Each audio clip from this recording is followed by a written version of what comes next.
Cowboys have won the toss and will receive the kickoff of Mike Michel to start this afternoon's game. And the wind is really swirling because there are little bitty orange flags at the top of the uprights on both ends of the field, and they're both blowing in. So that just gives you an indication of how the wind is swirling. Philadelphia Eagles are without John Bunting, their fine linebacker today. He's out with an injury. They're without Keith Krepley, their very fine tight end, who's out with an injury.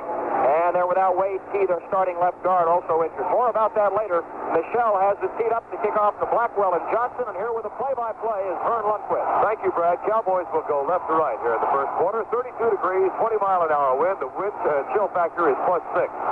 Here's the kick, deep. Butch Johnson a yard back. Will run it out to the 5, the 10, center of the field, the 15, the 20, and down at the 21-yard line. Tackle is made by John Shara, the former UCLA quarterback, who has made this ball club as a defensive back. And we initially want to welcome all of you listening around the world on the American Forces Radio Network. Good to have you with us. I know the last time that we were on, we received responses from Colombia and England and Germany and a ship that was plowing the Pacific Ocean between Lima, Peru, and Acapulco. And it's nice to have all of you joining us no matter where you're listening today. First down 10, Cowboys at the 20. Up and down set, Laidlaw and Dorsett in the backfield. Dupree is off the line of scrimmage to the left side. Jackie Smith also in the ball game. Billy Joe in motion right side. Pitch out to Laidlaw. Comes left, circles the corner, picks up 5, and is down at the 26-yard line. Tackle made by Randy Logan. Let's set the Cowboy offensive line. Drew Pearson, the wide receiver. The tight ends, Billy Joe Dupree and Jackie Smith. The left tackle is Pat Donovan. The left guard, Herb Scott. The center, John Fitzgerald. Burton Lawless has come in now to bring the play in from Tom Rafferty. Rayfield Wright at right tackle, and Billy Joe Dupree, the tight end. The running backs are Scott Laidlaw and Tony Dorsett, and the quarterback is Roger Staubach. Gain of 6, second down and 4, ball at the 27-yard line. High set, now Dorsett goes to the left side. Tony Hill and Billy Joe Dupree are both split wide left, and Drew Pearson is wide right. Hill in motion across the backfield to the right side. Pitch out Dorsett to the left. As Laidlaw leading the way. Tony across the 30, spilled at the 33. It'll be a first down 10 for the Cowboys.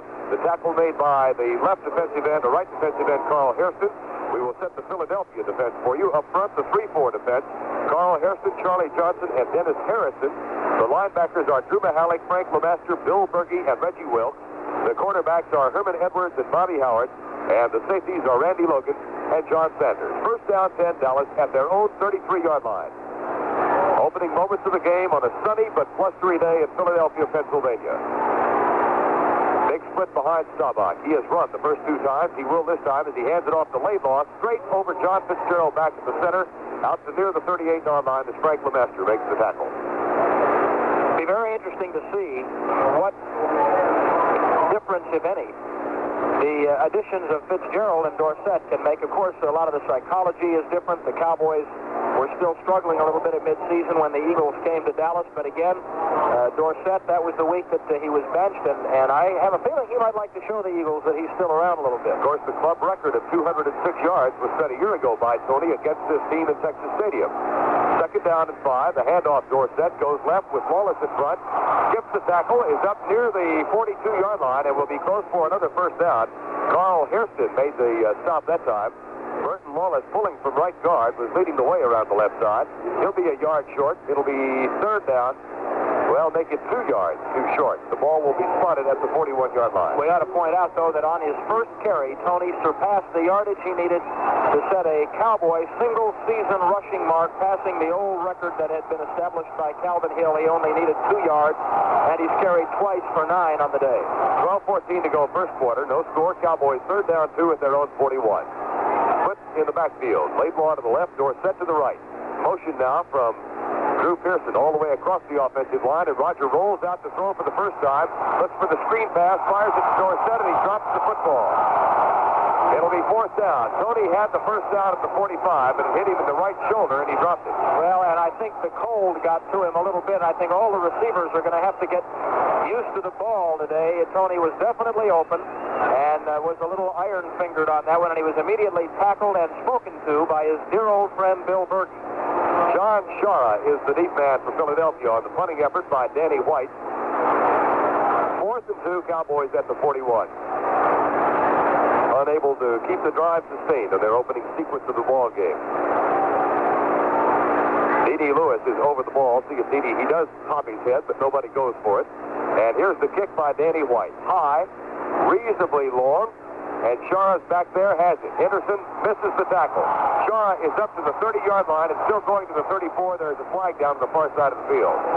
Oh, Henderson was down there and absolutely missed the open field tackle on John Shara. Just slithered down him like there was oil on the telephone pole. Can't imagine how he missed that. You almost expected Shara to call for a fair catch because Henderson was right in his face, but he didn't. However, the walk-off looks like it's going to come against Philadelphia. In fact, it definitely is going to be against the Eagles. We will not have the referee Mike today, so we will tell you what he indicates. Here's the penalty call against Philadelphia. It'll be half the distance, and they will spot the ball at the 15-yard line. Referee's not Mike, it's Gene. Mike Barnes. Gene Barnes. Yes, he's not Mike. Thank you. You're a big help. I'll get even with you. Flipping call against the Eagles. First down, Philadelphia at their own 15. And their starting offensive lineup. Left tackle Stan Walters, the left guard Wade Key, the center Guy Morris, Woody Peoples, Jerry Sizemore, and Richard Osborne, the tight end. Charlie Smith and Harold Carmichael, the wide receivers. The running backs Wilbert Montgomery and Mike Hogan, and the quarterback is Ron Jaworski. First down 10 at the 15. Jaworski with a long count. Maybe throwing, he is. 2 steps back, right flat, caught by Carmichael. He has now caught a pass in 96 consecutive games. There is a fumble that's picked up by the Cowboys, and they return it to the 5-yard line. Carmichael fumbled the ball. It was alertly picked up by the Cowboys, and they return it to the 5.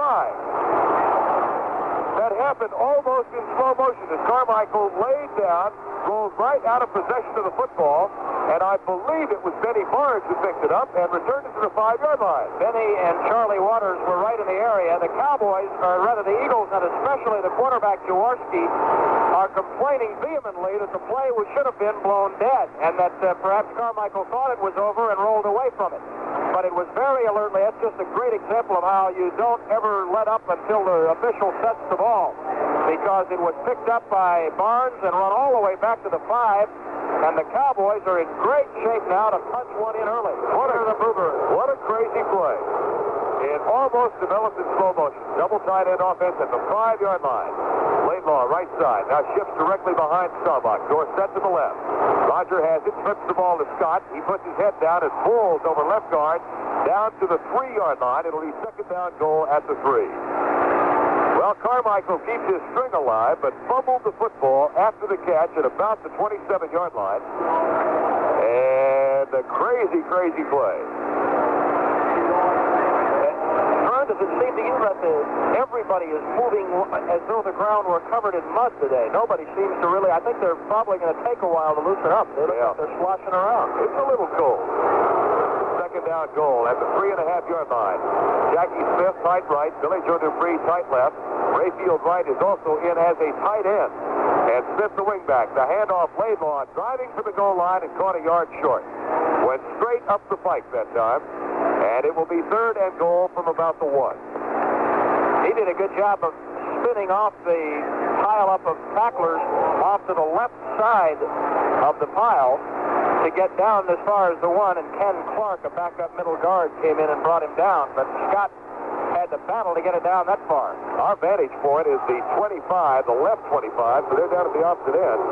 Here are the Cowboys at the line of scrimmage on third down and goal. Up and down set by the offensive line. Roger under John Fitzgerald. The handoff, Laidlaw. Touchdown, left side.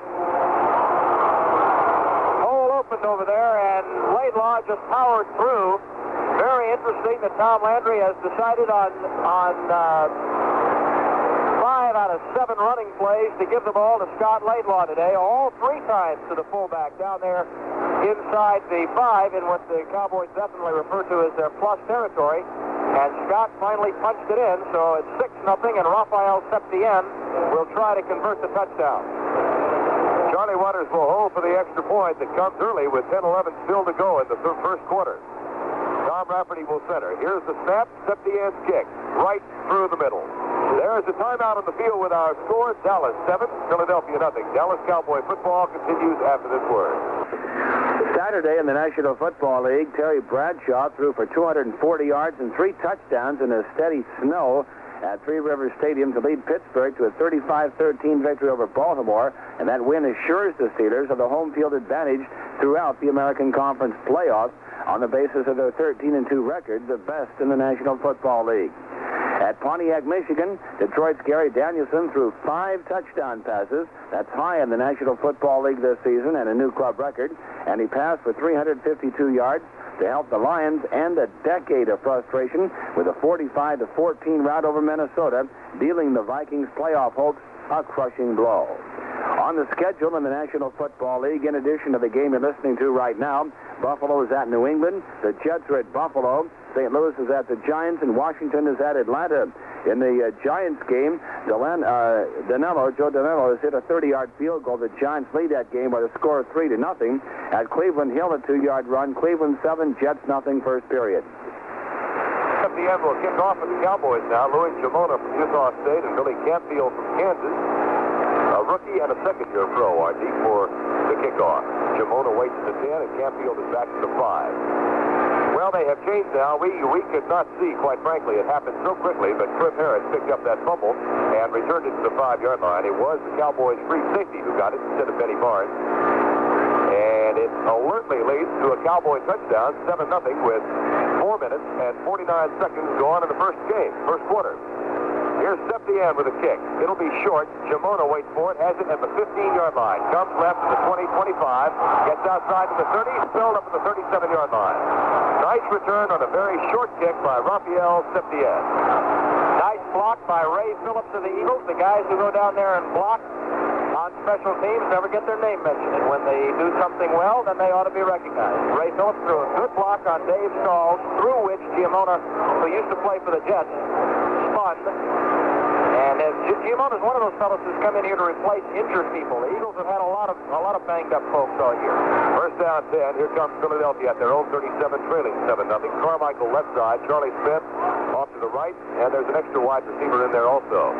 Big split behind Ron Jaworski on first down 10. Jaworski will throw again on first down. Looks to his right. As time goes across the middle, incomplete. A little behind the intended receiver Charlie Smith at the Cowboy 44-yard line. But he had good blocking from his offensive line. We ought to say a word about those guys because they are really an underrated line. We tried to make this point, I think, when the Eagles came to Texas Stadium earlier, but the acquisition of Woody Peoples, the veteran free agent guard, allowed Dick Vermeil to move Jerry Sizemore, the former Longhorn, out to tackle where he's really better suited. And they, in Sizemore and Stan Walters, they have as good a pair of tackles as you'll find anywhere. Ken Payne is in as a third wide receiver as Philadelphia is going with a 3 wide receiver offense and no tight end. 2 wide receivers wide right. Blitz is on as Jaworski's going to throw. They got him. Randy White has him wrapped up back to the 33. Randy White fought through the block of Wade Key and was up shoulder high with the tackle. Well, he would have fought through the block if Wade Key had Wade been there, but that's Tom Lucan. That's the example of how they missed Key, who's a very good guard. Lucan is playing in his place. And Randy White was held off of the play for a moment by Lucan, and he saw Jaworski step up in the pocket, and then he just threw Lucan aside like a sack of potatoes and got his first sack of the day. Randy White's got to be all pro, Verne. Oh, yeah. Yes, sir. Third down at 12, Philadelphia. They've got the ball now back in their own 34. 3 wide receivers set once again. Jaworski with both backs widely split in the backfield. They stay in. He goes back to throw. Cox fires right side, intercepted. It's picked off by Benny Barnes to the 40, the 30, down the sideline to the 20-yard line and spilled at the 15. Benny Barnes stepped right in front of the intended receiver and had acres to run down the left side. The Cowboys have their second turnover of the first quarter. There's not any question about whether that was Benny Barnes or not, and Benny played that perfectly. A cornerback couldn't play a ball any better than Benny did. Stepped right in front of the receiver, as Verne said, saw the ball coming, and was able to, he didn't even have to leap up in the air. He did a little hop in order to catch it at his midsection.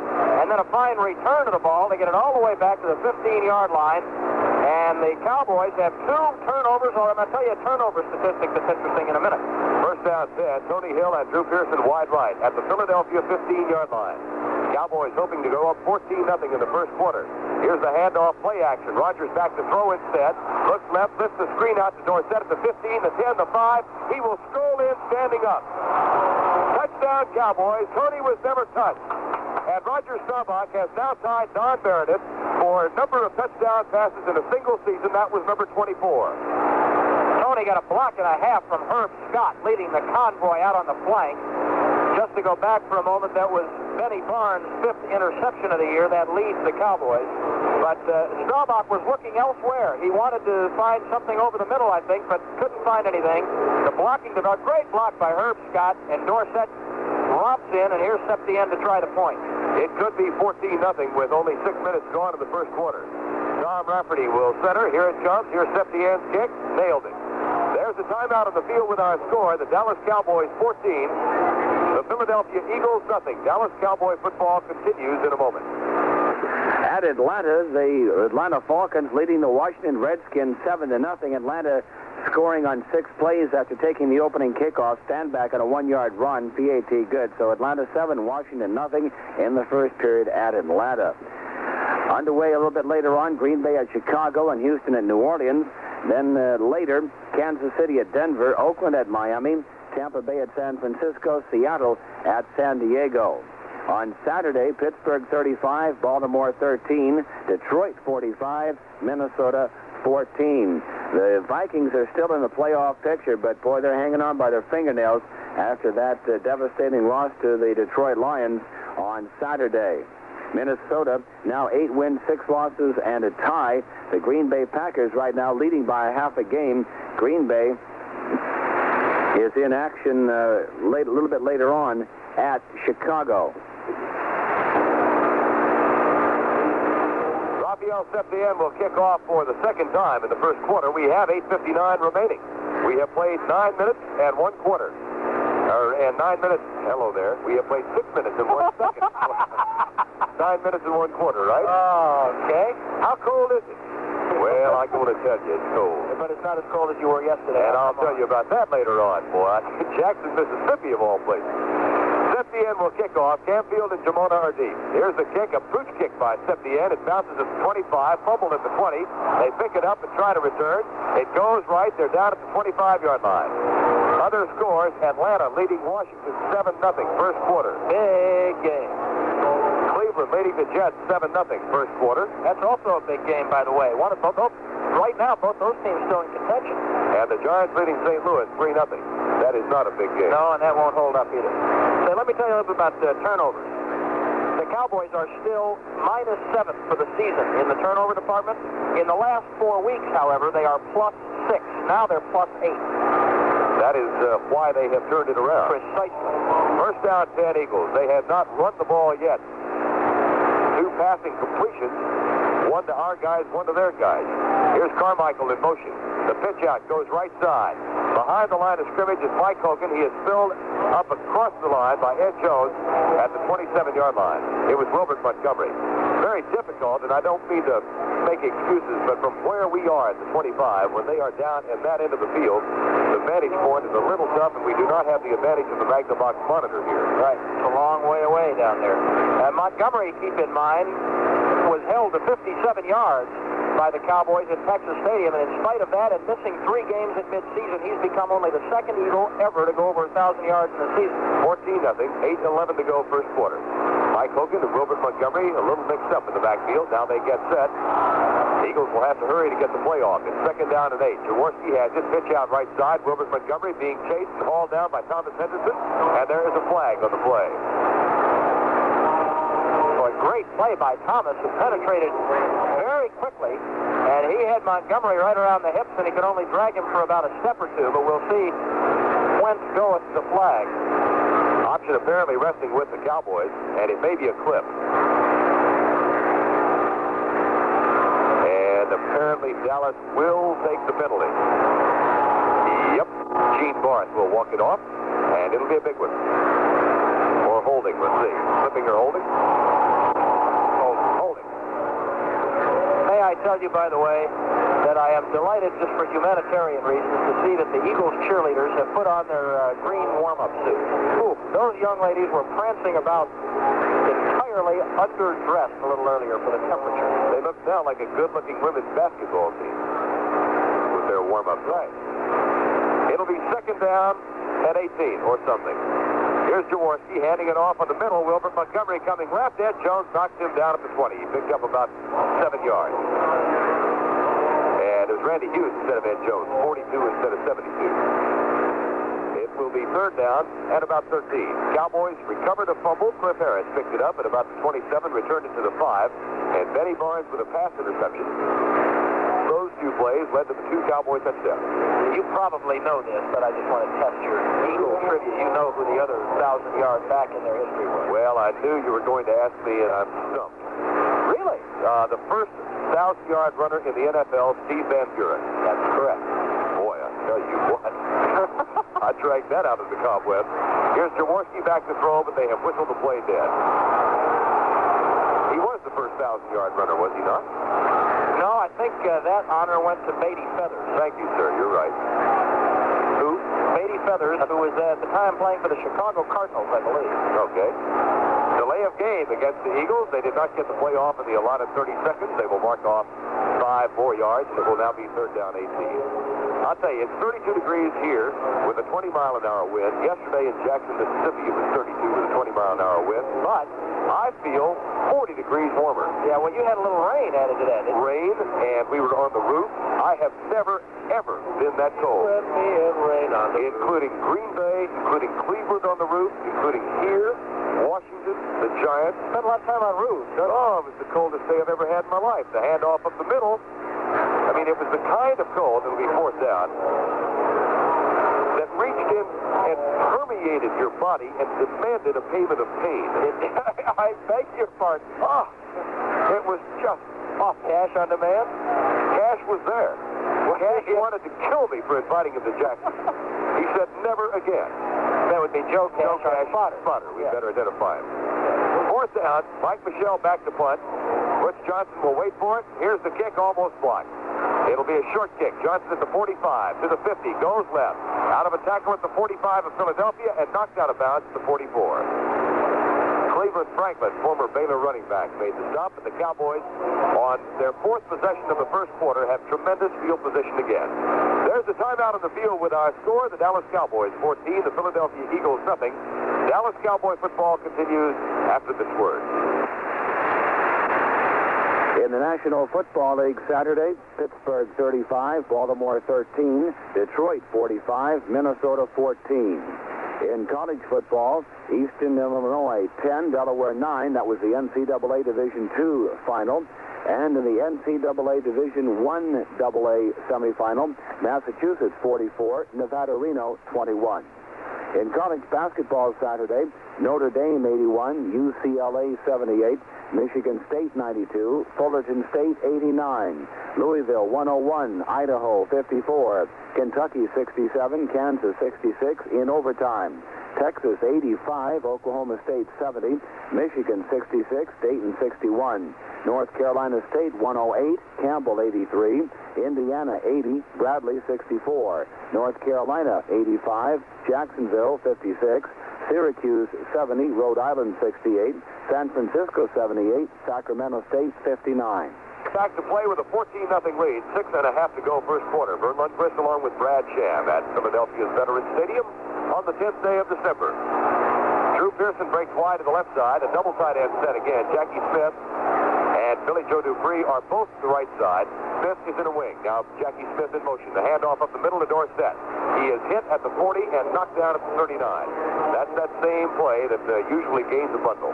You know, we know that play now. That's right. Wouldn't you think that the other folk would know that play and that there'd be a linebacker out there as smart as Berge who would see that tight end go in motion and see him stop, and somebody would just run right to that place? The problem you've got is that tight end is a pretty big guy.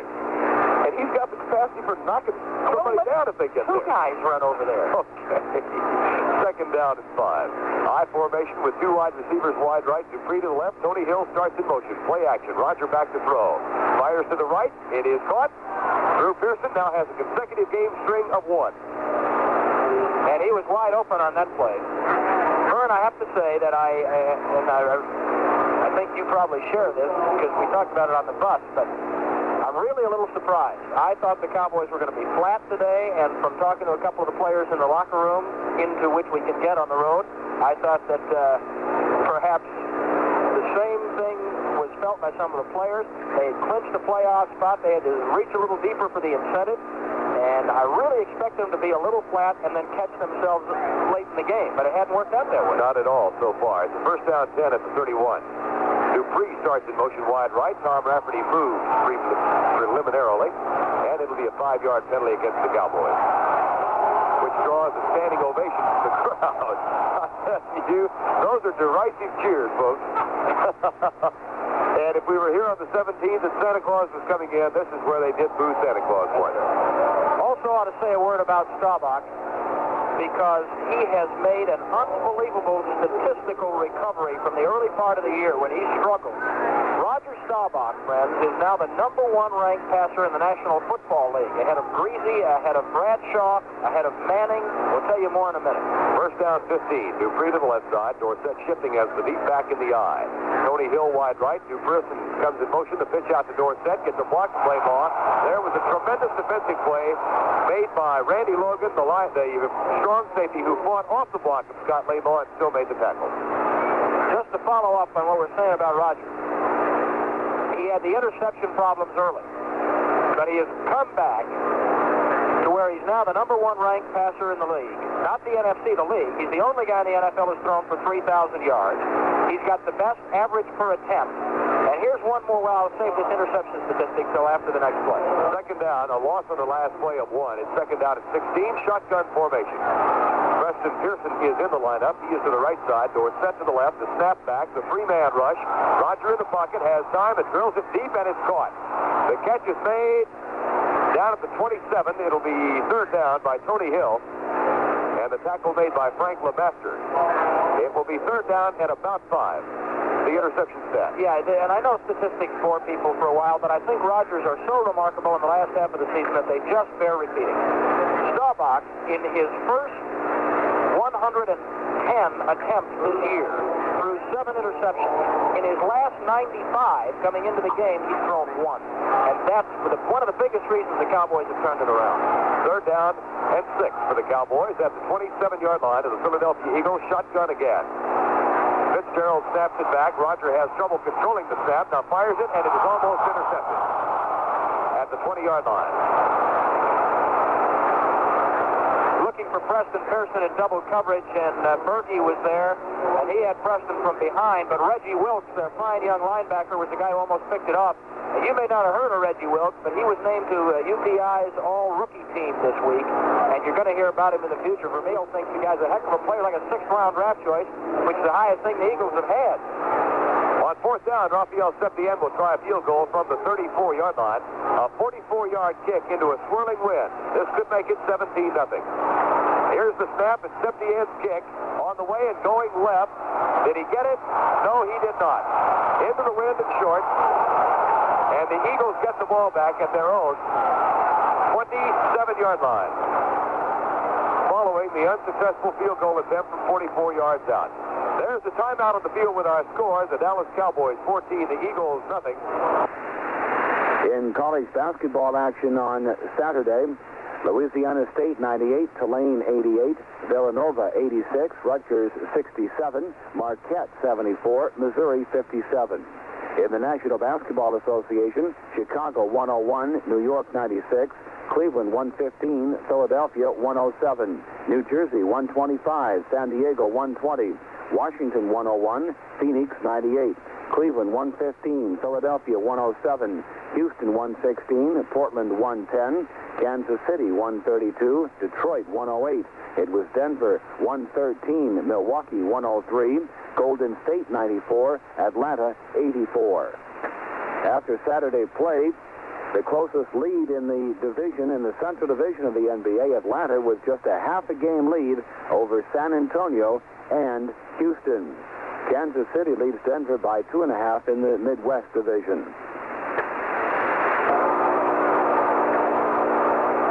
Eagles get it back after the unsuccessful field goal attempt by Raphael Septien. They have it at their own 27-yard line. 4:05 to go first quarter, and the Cowboys on top 14-0 following 2 turnovers, a fumble return and a pass interception by Benny Barnes.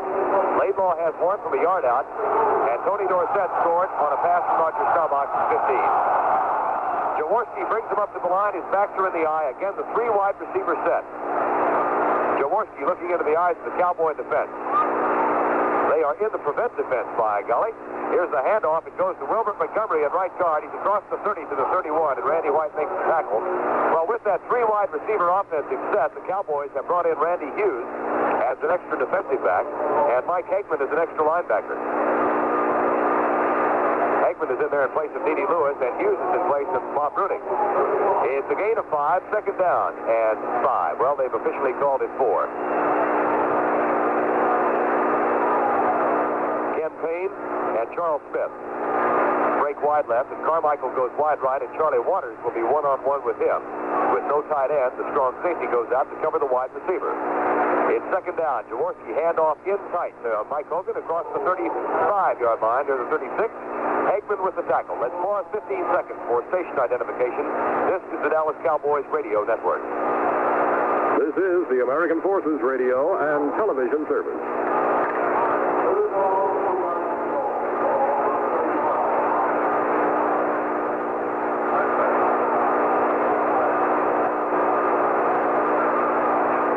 Double tight end offense for the Eagles on third down and 1 at their own 35. They are looking for their first down of the game.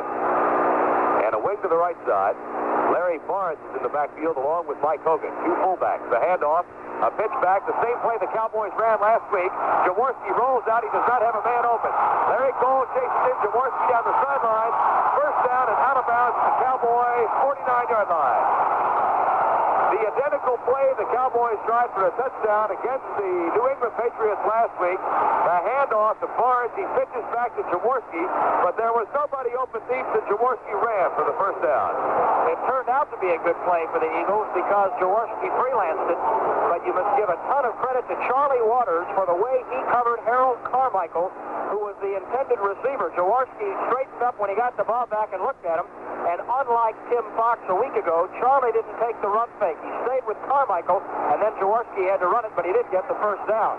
That's something that Dick Vermeil would pull that play out of the game film. First down, 10, just across the 50, inside handoff. Wilbert Montgomery runs into his own man, Stan Walters, and then bounces off that and goes to the right side. Ed Jones makes the tackle after a gain of 3 or 4. There's a Cowboy down in the field. It's Harvey Martin. And the Philadelphia crowd is cheering the fact that Martin is hurt. Sorry, folks, it's Bush League. Larry Bethea has already come on. He'll replace Harvey for the next play at least.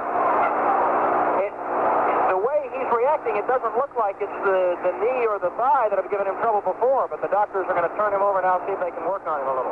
There's a momentary break in the action, so let's pause. For this, you're listening to Dallas Cowboy football. At the end of the first quarter at Cleveland, it's Cleveland leading the New York Jets by the score of 7-0. In this football game here, you're listening to on the Parade of Sports, Laidlaw scoring on a 1-yard run for Dallas early in the first quarter. Then on the next possession, a 15-yard pass from Staubach to Dorsett, and that's it. Dallas leading Philadelphia 14-0. Atlanta leading Washington 7-0 in the first quarter of that game at Atlanta. Harvey is still down at the 45, and now the crowd is booing the fact that he is still on the field. Well, this crowd is, I really have not, frankly, had much of a negative feeling about them booing before. It's kind of funny, but this is really, you're right. It's just Bush League. That's all there is to it. They cheered when he was injured. Now they're booing that he's taking so long to get off the field. Harvey is up and walking off, and it's probably not right to guess from here, but I would think, Brad, the way he's walking, and heaven knows we hope this to be the case, that he was just knocked a little groggy. I'm not sure. I think that's right, because the doctors didn't seem to be working on his knee or his leg at all. Larry Bethea is in at right end now, and here come the Eagles as Harvey has been taken to the Cowboy bench. Jaworski has 2 wide receivers left side. Carmichael is wide right. On second down and 7 at the Cowboy 47. Jaworski will throw. Looks right, steps up strong, fires it deep, and it's caught by Carmichael at the Cowboy 30. Breaks the tackle. He's to the 20, the 15, the 10, and hauled out from behind at the 5-yard line. Bob Bruning saves 6. Verne, they had a clear mixed up in the coverage because Dede Lewis was the guy who was out on the wing covering Carmichael. Of course, they're running that 3 wide receiver offense, which is one thing that happens, and that's one reason they're doing it. They love to have a guy like Carmichael isolated on Lewis, and for a moment, Dede stayed with him, but then playing his zone, he hung off as he's supposed to do, and Carmichael slipped right between Lewis and the safety, made the catch, and then there were some badly missed tackles, and the Eagles are down at the 6-yard line, and they're going to send a tight end in, but they're going to call time first because they got a little confused. All of a sudden, that 14-point lead doesn't look so fat. And the crowd is booing the timeout. There's a timeout on the field with our score. The Cowboys 14, Philadelphia nothing. Dallas Cowboy football continues in a moment. In the National Hockey League Saturday, Detroit 5, the Rangers 4, the Islanders 3, Toronto 2, Philadelphia 9, Boston 2, Washington 7, Vancouver 5, Buffalo and Pittsburgh a 4-4 tie, Chicago 4, St. Louis 2, Minnesota 3, Colorado nothing, Los Angeles 5, Atlanta 1. In the World Hockey Association Saturday, Quebec 4, Cincinnati 3, Birmingham 6, Edmonton 2. The Rangers are leading Atlanta, and the Islanders are leading Atlanta and the Rangers by 5 points in the National Hockey League's Campbell Conference Patrick Division. Vancouver is leading Chicago by just 1 point in the Smythe Division. It's a 9-point lead for Montreal over Los Angeles in the North Division of the Wales Conference, and Boston is leading Toronto by 9 points in the Adams Division. Quebec is a leader by 1 point over Cincinnati and New England in the World Hockey Association standings. Eagles, as they do periodically, will use John Shara at quarterback on a short yardage situation. And he's in there now. Double tight end set as well. First and goal from the 5. Shara calling the signals. Runs the option well. Hands it off. Rolls out to his right. Pulls up, being chased. He is knocked out of bounds at the 1 by Bob Rudick. Shara on the roll. It'll be second down and goal at the 1. He does that very well. Of course, he did it so well for Vermeil at UCLA as a quarterback. And he looks upfield. Ed Jones was putting the pressure on from behind, but of course only got 5 yards to go. Now Jaworski's back in, and the crowd applauds the work of Shara getting those 4 yards. He got about 4.5. The Eagles are right on the doorstep. Here comes Philadelphia. They can cut the lead in half with 1:03 to go first quarter. Jaworski calls for quiet. It's second down and goal just outside the end zone. Double tight end set again. Jaworski marking out the signals. Inside handoff. Hogan, touchdown. A flag is down. So we'll see. There is a flag on the far side of the field. But I think it's going to be against the Cowboys. Offside. Dallas declined. Touchdown. Well, you've seen this in pro football and college football. A team will get off to an easy lead and then become a little complacent, and all of a sudden it gets tough to get the momentum back. Cowboys could very easily be out in front 17-0. But instead, it's 14-6 and the extra point to come from Mike Michel. Here is the snap and Michel's kick. Up and good. There's a momentary break in the action, so let's pause. For this, you're listening to Dallas Cowboy football. In the history of the NBA, only one team has finished a season making at least half of its field goal attempts. The Milwaukee Bucks in the 70-71 season, and led by Kareem Abdul-Jabbar, the Bucks hit for a .509 percentage. That's almost 51%, and that carried them into the league championship. So far this season, the Los Angeles Lakers, also led by center Kareem Abdul-Jabbar, have converted 1,134 of their 2,150 field goal attempts for an average of almost 53%. Philadelphia takes Lakers 13 are minutes just one before of they get on 5 the teams board. shooting at 13 minutes 50% or and better 1 from the second. field. They are on the Houston board Rockets now. are We've hitting got a brand new at ball game at 50% even. 14-7. The San Antonio Lois Spurs Blackwell and are Bush shooting Johnson will just wait for about the kick from Mike 51%, Michel. and the Phoenix Suns are shooting Cowboys just had to about drive only 5 yards 52%. for 1 touchdown and 15 Abdul-Jabbar leads for the the Lakers other. in field goal percentage And that with a Philadelphia drive 59% mark. Adrian Dantley joins him along the top 10 shooters in the league this year. Artis Gilmore of Chicago is the league leader. Fairly He's short. hitting on Johnson almost has it at the 4. 64% of his shots Back to in the the 10. field. Center of the field. Flips and falls at the 17. He will not like the way he looks in the film. No. The Rex Reed of the football world, Mr. Landry, will frown on that and probably give it a half a star. Nobody near Butch when he fell down. Cowboys have the ball on offense, fifth time in the first quarter. They have scored twice. Danny White punted once. They missed a field goal once. And they've got it for number 5 right now. First down 10 at the 18. That's where it's been spotted. Shabak leads him up. John Fitzgerald over the ball. Dorsett goes in a wing to the left. He will shift, and now does. Comes into the backfield. Double tight end set. Jackie Smith lines up wing to the right side. Roger hands it off to Dorsett. Tony comes right, runs into a traffic jam at the 20. He picks up 2 yards. It'll be second down and 8. Drew Mahalik in the middle of it all, defensively. And down low is Charlie Johnson, the nose guard, and Bill Berkey, the linebacker. Burton Wallace and Tony Hill come in. Tom Rafferty and Jackie Smith go out. Second down 8. Dorsett now with 5 carries for 16 yards. And Laidlaw has 5 for 16. Eagles have been tough to run on this year. They're number 3 in the NFC defending the run, and they are dead last in pass defense, which means total yardage. Second down, 7 officially. They gave Dorsett 3 yards in the last play. Both wide receivers wide to the right side and Dupree tight left. Now Tony Hill in motion. Goes inside, the handoff to Dorsett, wrapped and knocked down.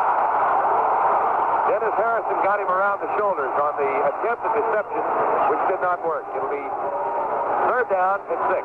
They tried that little end in motion play with Tony Hill that time, and he's not the blocker Jackie Smith is. That's the end of the quarter with our score. Dallas 14 and Philadelphia 7. Dallas Cowboy football will continue after this word.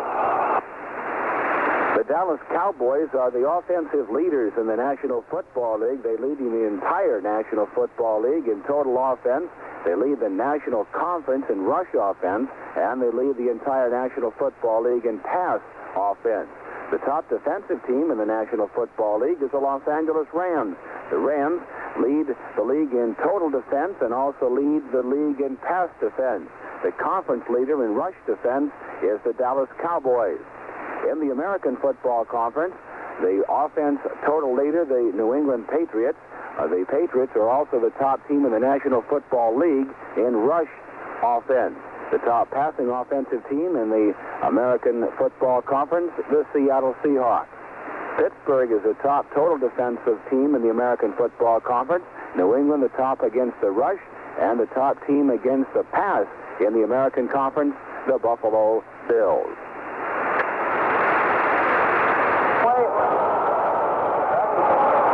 Back to play at Veterans Stadium in Philadelphia. We'll use the hand mic. Welcome back to Veterans Stadium, everybody. Verne Lundquist with microphone problems, along with Brad Sham. The Cowboys leading Philadelphia 14-7.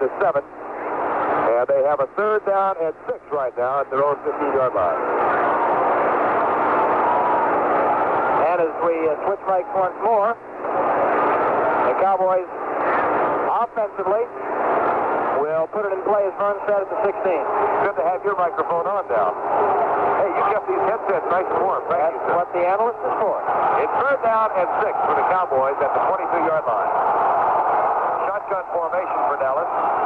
Dupree is split wide right side, and I just about lost the mic again, but we got it back. Here's Staubach, shovel pass. Goes to Preston Pearson, knocked down for a loss of 1 at the 21-yard line. It'll be fourth down. Ed Clark made the tackle. Fourth down. Danny White on the punt. Eagle defense pretty excited about the way they've held the Cowboys that time. I thought to myself when the Cowboys came out to start the drive, well, we're going to see now, because as you pointed out, Verne, they've driven 5 yards, they've driven 15 yards, and we haven't really seen them tested yet. And the Eagles now I'm afraid to say, we're seeing that little bit of flatness that we saw earlier on from the Cowboys. Danny White is back at the 5-yard line to punt. John Shaw waits for it at the Philadelphia 38-yard line. On fourth down and 8. Eagles went 73 last time they had the ball. Here's the snap for White. Right side, it almost got away from him. Danny kicked it nicely. Shaw back at the 33-yard line. Being chased by Benny Barnes. He's to the 40, 45, and down at the 48-yard line. Well, folks, if you've ever wondered how Gary Brandt earns his money on the road, you would know today. We've had tape problems. He's been working on those for a quarter. We've got microphone problems. He's been handling those, and he also hands me a card that says, there's a timeout on the field with our score. Dallas 14, Philadelphia 7. Dallas Cowboy football continues in a moment. 3 National Football League quarterbacks have set new standards for their respective clubs through the 14th week of the 1978 campaign, highlighted by Viking Fran Tarkenton's assault on the NFL passing records. Roger Staubach of the Cowboys and Archie Manning of the Saints are the other record setters.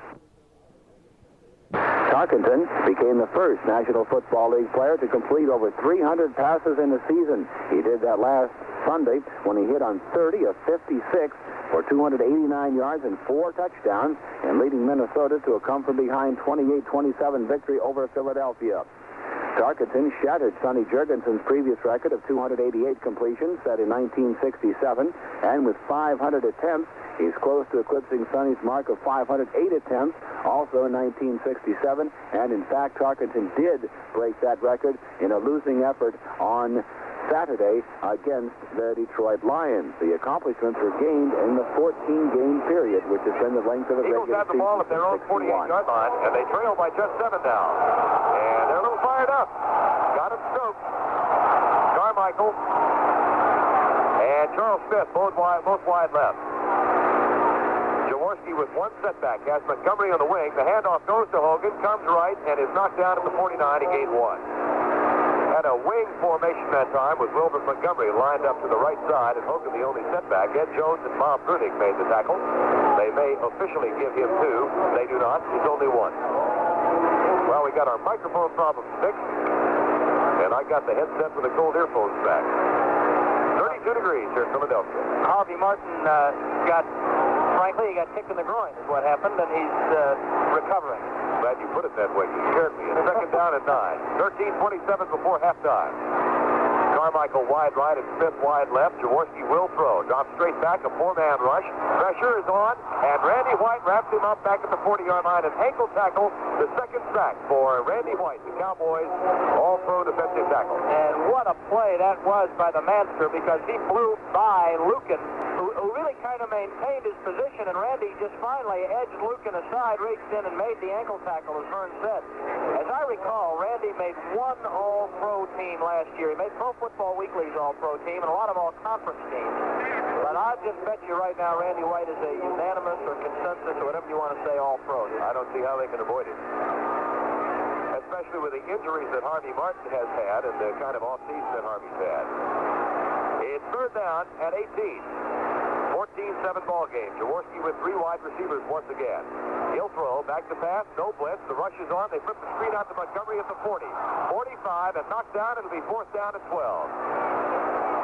Charlie Waters threading through the blockers to make the tackle. Nice play by the all-pro strong safety. Yes, and I believe he is once again as well, although he'll get a run for his money from Ken Houston in the voting. But Charlie made a great play because he had a blocker waiting for him and just slipped his block and was waiting there for Hogan.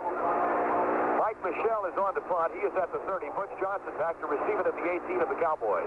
Return is on all the way. Nice kick by Michel. Now Johnson on the run, has it, fumbles the ball, and picked up by Dennis Sherman of the Cowboys. Dangerous play by Butch Johnson. A lapse in judgment, I would think. He was down low around the knees. I did not say a serious error in judgment. It was simply a lapse. Just a lapse. There's a timeout on the field with our score. The Cowboys 14 and Philadelphia 7. Dallas Cowboy football continues after this word.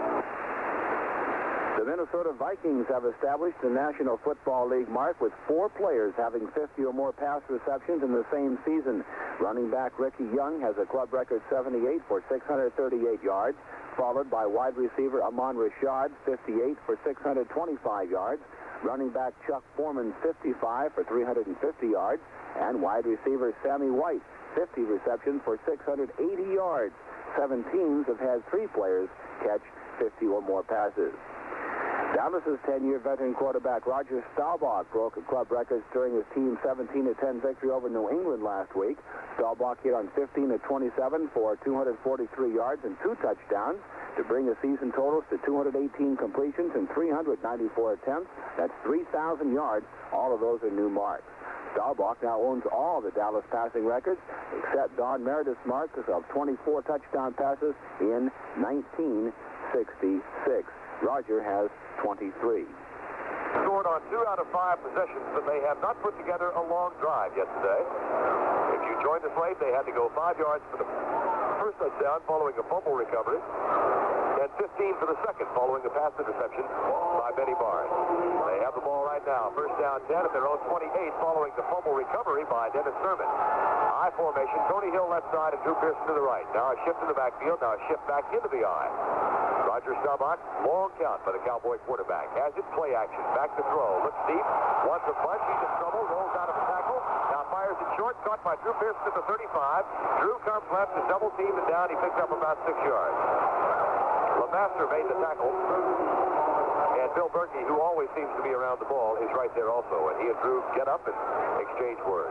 I don't know how Staubach stayed away from that rush. I thought he was sacked for sure. We ought to point out, by the way, that there are a couple of pro Cowboy signs on the other side of the field from where we are. There's one that celebrates Harvey Martin, and the other one says 82, Steele, you're the one. I'll be darned. You know what's not here today? Touchdown day. Yeah, for Doug Dennison. It's always been here. Double wing set for the Cowboys. Preston Pearson is in the ball game. Pitches out to Laidlaw. They're coming left. Nice block from Scott, but Laidlaw is only able to get up there to the 37. It'll be third down at about 1 or 2. We'll see where they spot it. A lot of defensive traffic over there in the form of Herman Edwards. Well, Herbie did such a good job of coming out and standing Herman Edwards on his head that what he got was Edwards literally on his head with his feet right in Laidlaw's face. And I think that slowed Scott down. It'll be third down and 1 with 10:54 to go in the first half. Jackie Smith comes in as an extra tight end, and Andy Frederick comes in to replace Rayfield Wright. So Rayfield hurries off, and he will have to hurry. Now he's on the sideline. Motion from Drew Pearson. Here's a pitch out left side for Laidlaw. Scott has the first down up across the 40-yard line before he is forced back. He is right at the 40. Looks like some confusion on that play, but they got the first down 10. Scott Laidlaw had some comments to make about the play of these agile Philadelphia linebackers. It's hard to pick out one guy on the team because they're all doing so well. They're all working so hard. You see one guy making good, and you see another guy making good. They always play us stuff in Philadelphia, and especially now with a chance to get in the playoffs, it's going to be a rough game. And it has been thus far, despite the early Cowboy lead, 14-7, Dallas on top. And Mr. Doug Todd, the astute public relations director of the Cowboys, has made an appearance in the booth. Hey, he's early today. High formation, first down 10. Handoff Dorsett, caught and dropped after a gain of 2. Randy Logan. And I can tell you that Doug Todd is adorned underneath the outstanding-looking three-piece coat and tie and vest with the Jackie Smith Dallas Cowboy t-shirt. That has become the new Lucky Charm. Replacing the brown ultra suede Western style hat. Yes. Which wouldn't have gone with the gray suit anyway. In the meantime, the Swede is adorned with the red long john. Yes. Aren't there stories to tell about that? Probably, and it'll be brief. Second down at 8. Second down 8 at the 42. Staubach has him at the line. Play action. Back to throw. Under pressure. Goes left side for Dupree. It's caught. And Billy Joe is out of bounds for the first down at the Philadelphia 42-yard line. Dupree with the catch. And Billy Joe had some comments to make about Randy Logan, the strong safety who is covering him today. He forces a lot and almost a fourth or fifth linebacker in there. And if we can get outside and contain Randy on that end run and keep his forces down, and I think we'll be okay. Dupree caught that pass, his first of the day. It's first down 10, Dallas at the 42. They break the huddle and come to the line. Pat Donovan left side. Herbie Scott left guard. John Fitzgerald over the ball. Tom Rafferty, Rayfield Wright, and Billy Joe Dupree. I formation, Dorsett the deep back at the Philadelphia 42. First down 10. Handoff Dorsett. Goes right, wrapped up, knocked down, no gain. May have lost the yard. Bill Berkey got him. Tell you what, folks, you got to anticipate cold weather when you come to Philadelphia, so I did. I brought the long johns, but I couldn't find them this morning. Finally did, so I didn't put them on in the hotel. And was trying to sneak into the locker room before the game and find an equipment room where nobody would be so I could put my johns on and come on up here. And I was half dressed with the long johns that have Jazz Dip written in a conspicuous place when Russ Struckle, the Cowboy photographer, caught me. Hopefully we'll see that in the week. Well, he swears it will happen unless I pay him off. I don't know how much he's going to demand. Here's Dorsett going right, and he's knocked out of bounds at the 40, gain 2. It'll be third down for the Cowboys, third down at 8. That was awful when he walked in there, and I knew I was caught. What a lonely feeling that must have been. Yes, it is. I mean, there's just not much you can do. It's third Third down and 8 for the Cowboys.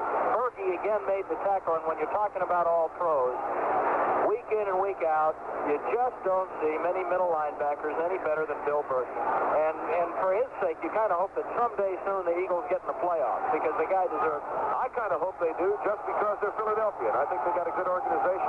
I'm pulling for them. Not today, but I think they're a good ball club. Me too. Third down, 8 from the shotgun for the Cowboys at the 40. The blitz is on. Rogers back, has a lot of time, but can't find anybody open. And he is caught and dropped all the way back to the Cowboy 48. Good downfield coverage. He may have been looking initially at Billy Joe Dupree, and Billy Joe and Randy Logan were side by side at the goal line. So it'll be fourth down, and Randy White will have the punt. Starbucks back for the first time. Dennis Harrison, one of two rookies they have on defense, hung in there and made the sack.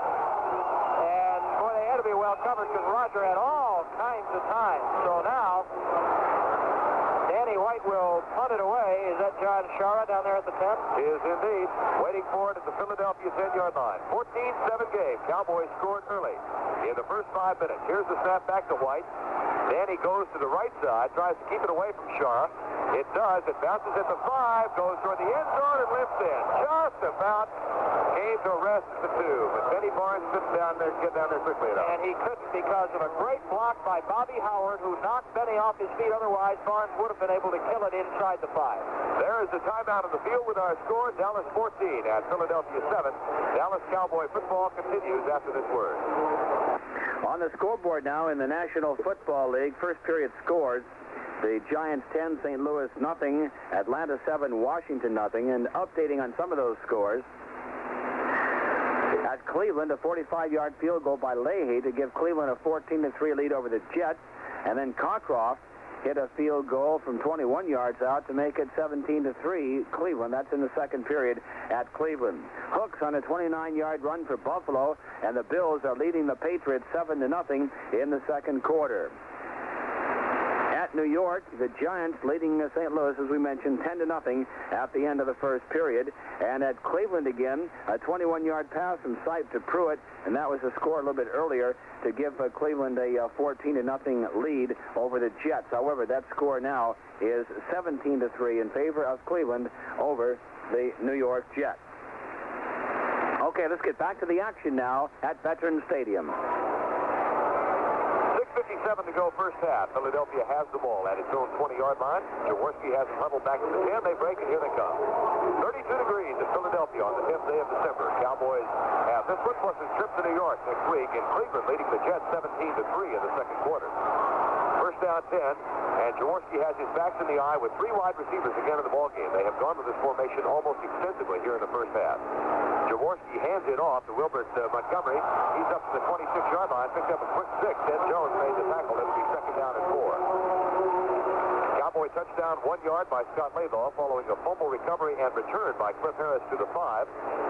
And a 15-yard pass from Starbuck to Dorsett following a pass interception by Benny Barnes. And that happened early in the game, and the Cowboy offense has not put a sustained drive together since then. It's second down and 4. Second down 3. They gave him 7 on the last play. High formation in the backfield. Carmichael wide right. The other 2 wide receivers wide to left. Payne the outside man. Jaworski hands it off to Montgomery. He comes right, has a first down at the 30, and leads up to the 34-yard line. Nice run by the former Abilene Christian University running back. Barnes and Cole bumped into each other at the 30 trying to make the tackle, and that let Montgomery slide forward another 4 yards. Larry Bethea is still in there for Harvey Martin at the right defensive end spot. Harvey injured in the first quarter. 14-7 score with 5:48 to go first half. Ball at the 34-yard line. Here come the Eagles. Carmichael goes left, and Ken Payne and Charles Smith come wide right. A lot of folks wearing gloves today on a very cold day. Jaworski with his backs in the eye. Montgomery the deep back. The handoff goes to Montgomery at left guard. He is double teamed and down low by D.D. Lewis. And up high by Bob Brunig, and he picked up a tough 2 yards. Boy, a great play by D.D., who exploded past Hogan, who tried to block him, and really popped him a good one ankle high. It'll be second down at 7, a gain of 3, 5:09 to go first half. 14-7 Dallas. sellout crowd again here in Philadelphia. They sell out regardless of how the team is doing. Which is why I think this is a good sports town in spite of the fact they boo everybody. Yeah, that's right. You get a little irritated with them, but they're great. They're really loyal fans. It's second down 7, 4:51 to go first half.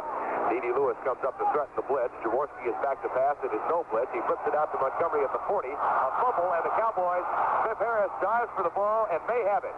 It is recovered by the Cowboys at the 40-yard line. Harris with his second fumble recovery of the day. Well, we don't have a Magnavox monitor. I'm not sure that Cliff, did he finally hire? He was the first guy to the ball, and then it looked like it scooted away from him, and Ed Jones and Charlie Waters came over, but I guess, without any question, Cliff Harris is active and ready to play this afternoon, and what a break for the Cowboys, who needed, number one, to give the defense a little rest.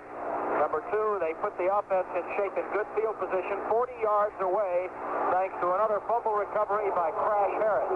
Cowboys are +3 on turnovers today, and they are at the line of scrimmage. Dorsett and Laidlaw shifting in the backfield. Blitz look now for the Philadelphia defense. Motion from Drew Pearson.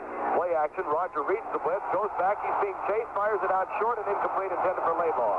And Berge knocks Laidlaw out of bounds. And Henderson goes over there to jaw with Berge. Boy, there's a conversation where nobody's going to stop talking. Let's pause 15 seconds for station identification. This is the Dallas Cowboys Radio Network. This is the American Forces Radio and Television Service.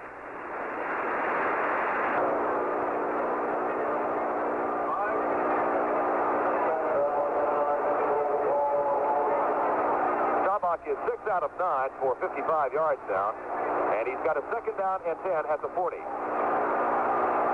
3-4 defense, blitz again. Staubach on the delay play to Laidlaw, nothing doing. Wrapped up after a gain of 1 by Frank Lemaster. Tell you, this Philadelphia defense has really gotten tough after the Cowboys took that early 14-0 lead. Well, again, that's the kind of thing that was happening to Dallas earlier in the season, but the Eagles' defense was put in the position of trying to stop 2 drives for a total of 20 yards. And that's a near impossible task. Third down and, excuse me, Brad. Well, because they were really stiff in here. They haven't given the Cowboys a thing in 2 days. Third and 9, the shotgun formations again. The Cowboys at the 39-yard line of Philadelphia. Roger Staubach is 5 yards back. A 3-man rush now for the Eagles. A delayed blitz on the right side. Staubach fires in the left for Drew Pearson, incomplete. It'll be fourth down. Nice defensive play by Herman Edwards, who got in front of the pass and may have deflected it. Certainly interfered with Drew's vision and did a very good job of defending the thing. Absolutely. Now, the question is whether this is in Septien's range, but apparently not, because Danny White is going to come in and punt it. Now, it would be a 55-yard field goal for Raphael. So Danny White will punt on fourth down and try and put this thing out of bounds inside the 20 somewhere. Well, the Eagle defense holds following the turnover at the 40. The Cowboys picked up 1 yard on 3 plays. Charles waits for it at the 10. White has both of his hands inside his jersey to keep warm. Here's a snap back to Danny. He punches it toward the left side. Looks like a good kick. Bounces at the 10 and gets a Philadelphia roll into the end zone. Will come out to the 20. Henderson was down there but couldn't put the stopper on the ball. Well, Thomas got a real good release and then tripped over his own feet with absolutely nobody near him because he might have been able to down the ball. And Dennis Thurman is down there saying, what happened? And Thomas is saying, oh, my goodness, I didn't know where I was. Well, there's an argument of some sort that he may have touched the ball, but in any case, it went into the end zone. And the Eagles get it back at the 20-yard line. Danny White was a little upset. I look back at Danny, and he was not happy at all about the lack of effort down there. There's a timeout on the field with our score, 14-7 Dallas. Dallas Cowboy football continues in a moment. At Cleveland, a 12-yard pass from Robinson to Harper, and the Cleveland lead over the Jets now 17-10. At New England, a 4-yard run by Cunningham. Buffalo and New England are now tied at 7-7 in the second quarter. Washington and Atlanta tied 7-7 in the second quarter. A 1-yard run by Riggins for the Redskins. And that's a look at the scoreboard at the moment. Later on the schedule in the National Football League, Kansas City is at Denver, Oakland is at Miami, Tampa Bay at San Francisco, Seattle at San Diego, and Houston at New Orleans. just getting underway. Green Bay at Chicago, a big game for the Packers, who have a chance to move into undisputed first place in the NFC Central Division following Minnesota's 45-14 loss on Saturday to Detroit. Minnesota now 8 wins, 6 losses, and a tie. Green Bay 8 wins, 5 losses, and 1 tie. Philadelphia back first down 10 at the 20-yard line. Carmichael goes left side. Only 2 wide receivers this time. Richard Osborne is into the tight end. Charles Smith is wide right. First and 10 at the 20. Smith goes in motion to create the flip to the left side. Jaworski has it and hands it off to Mike Hogan at left guard. He's out to the 24-yard line. 3:22 to go in the first half. Well, the Cowboy offense certainly is sputtering now because twice they have been inside the 40-yard line and have been unable to get anything on the board. And they are holding on to a 7-point lead. Only one long drive by the Eagles so far, but the Eagles defense, and especially the secondary, though, has done a great job because that last series they shut Roger down on the shotgun. He had no one to throw to, and they covered Drew well on third down. Second down 6 at the 24. Carmichael wide left. Charles Smith wide right. Hogan directly behind Ron Jaworski, maybe changing at the line. Here's a handoff to Hogan, and he is cut down at the 27-yard line by Charlie Waters. It'll be third down and 3. Charlie's playing well. Yes, he is. One more play before the 2-minute warning. 2:30 to go in the half. And the Eagles are back in the huddle at the 20. Third down and 3. Jaworski is 4 out of 6 for 59. Cowboys do not have the prevent defense in because of the short yardage situation. And the Eagles are back at the line of scrimmage with a wing to the right side. That's where Mike Hogan is, and Montgomery is the only setback. Jaworski under Guy Morris will throw. Rolls out to his right. Morris is there. Here comes Larry Cole. Cole misses him, and Jaworski fires it up, and it is... He may have been out of bounds when he threw the ball. That is the call back to the 25-yard line. The pass was complete, but Jaworski was being chased by Larry Cole and was out of bounds. I think the receiver dropped it, though, after he caught it. Okay. I didn't even see that. Anyway, it wouldn't have mattered. No. Cowboys will get it back with 2:02 to go in the first half of play. Michelle is back at the 10, and Butch Johnson waits for it at the Cowboys' 45-yard line. See if the rush might be on. They're coming. Here comes the rush, but Michelle gets it away, and it's a super kick. Butch Johnson, fair catch, and calls for it at the 32-yard line of the Cowboys.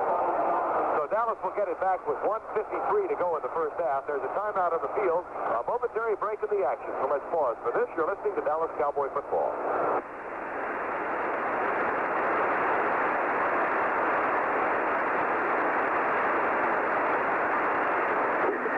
Temple has defeated Boston College 28-24 in a college football game in Tokyo.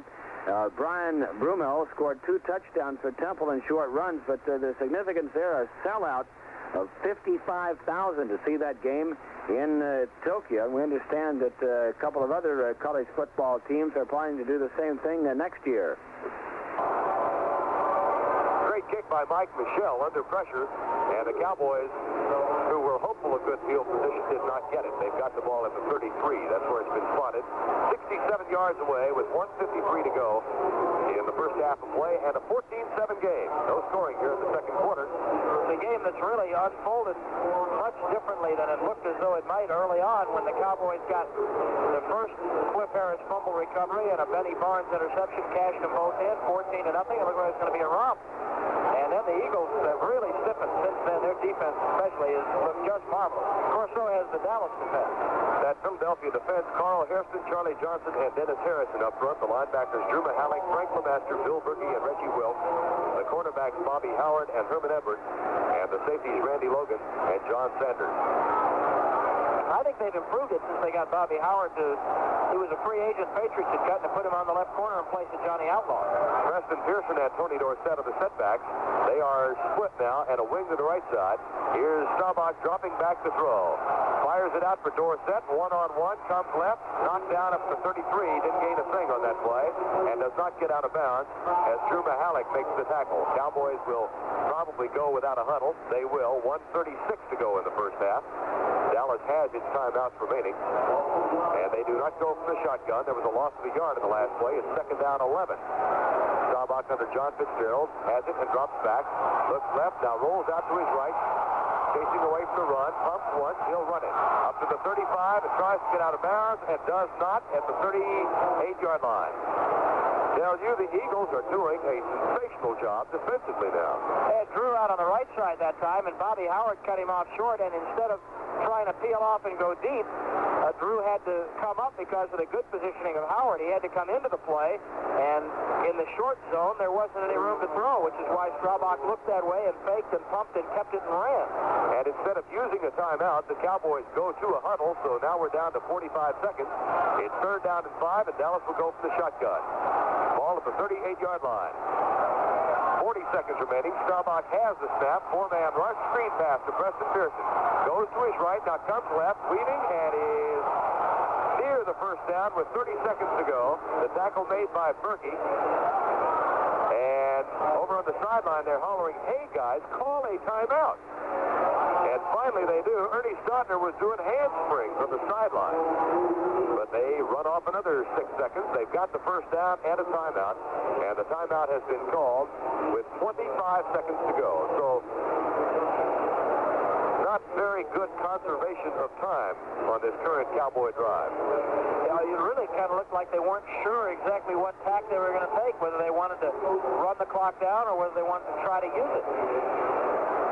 14-7 ball game. First down and 10 at the 44.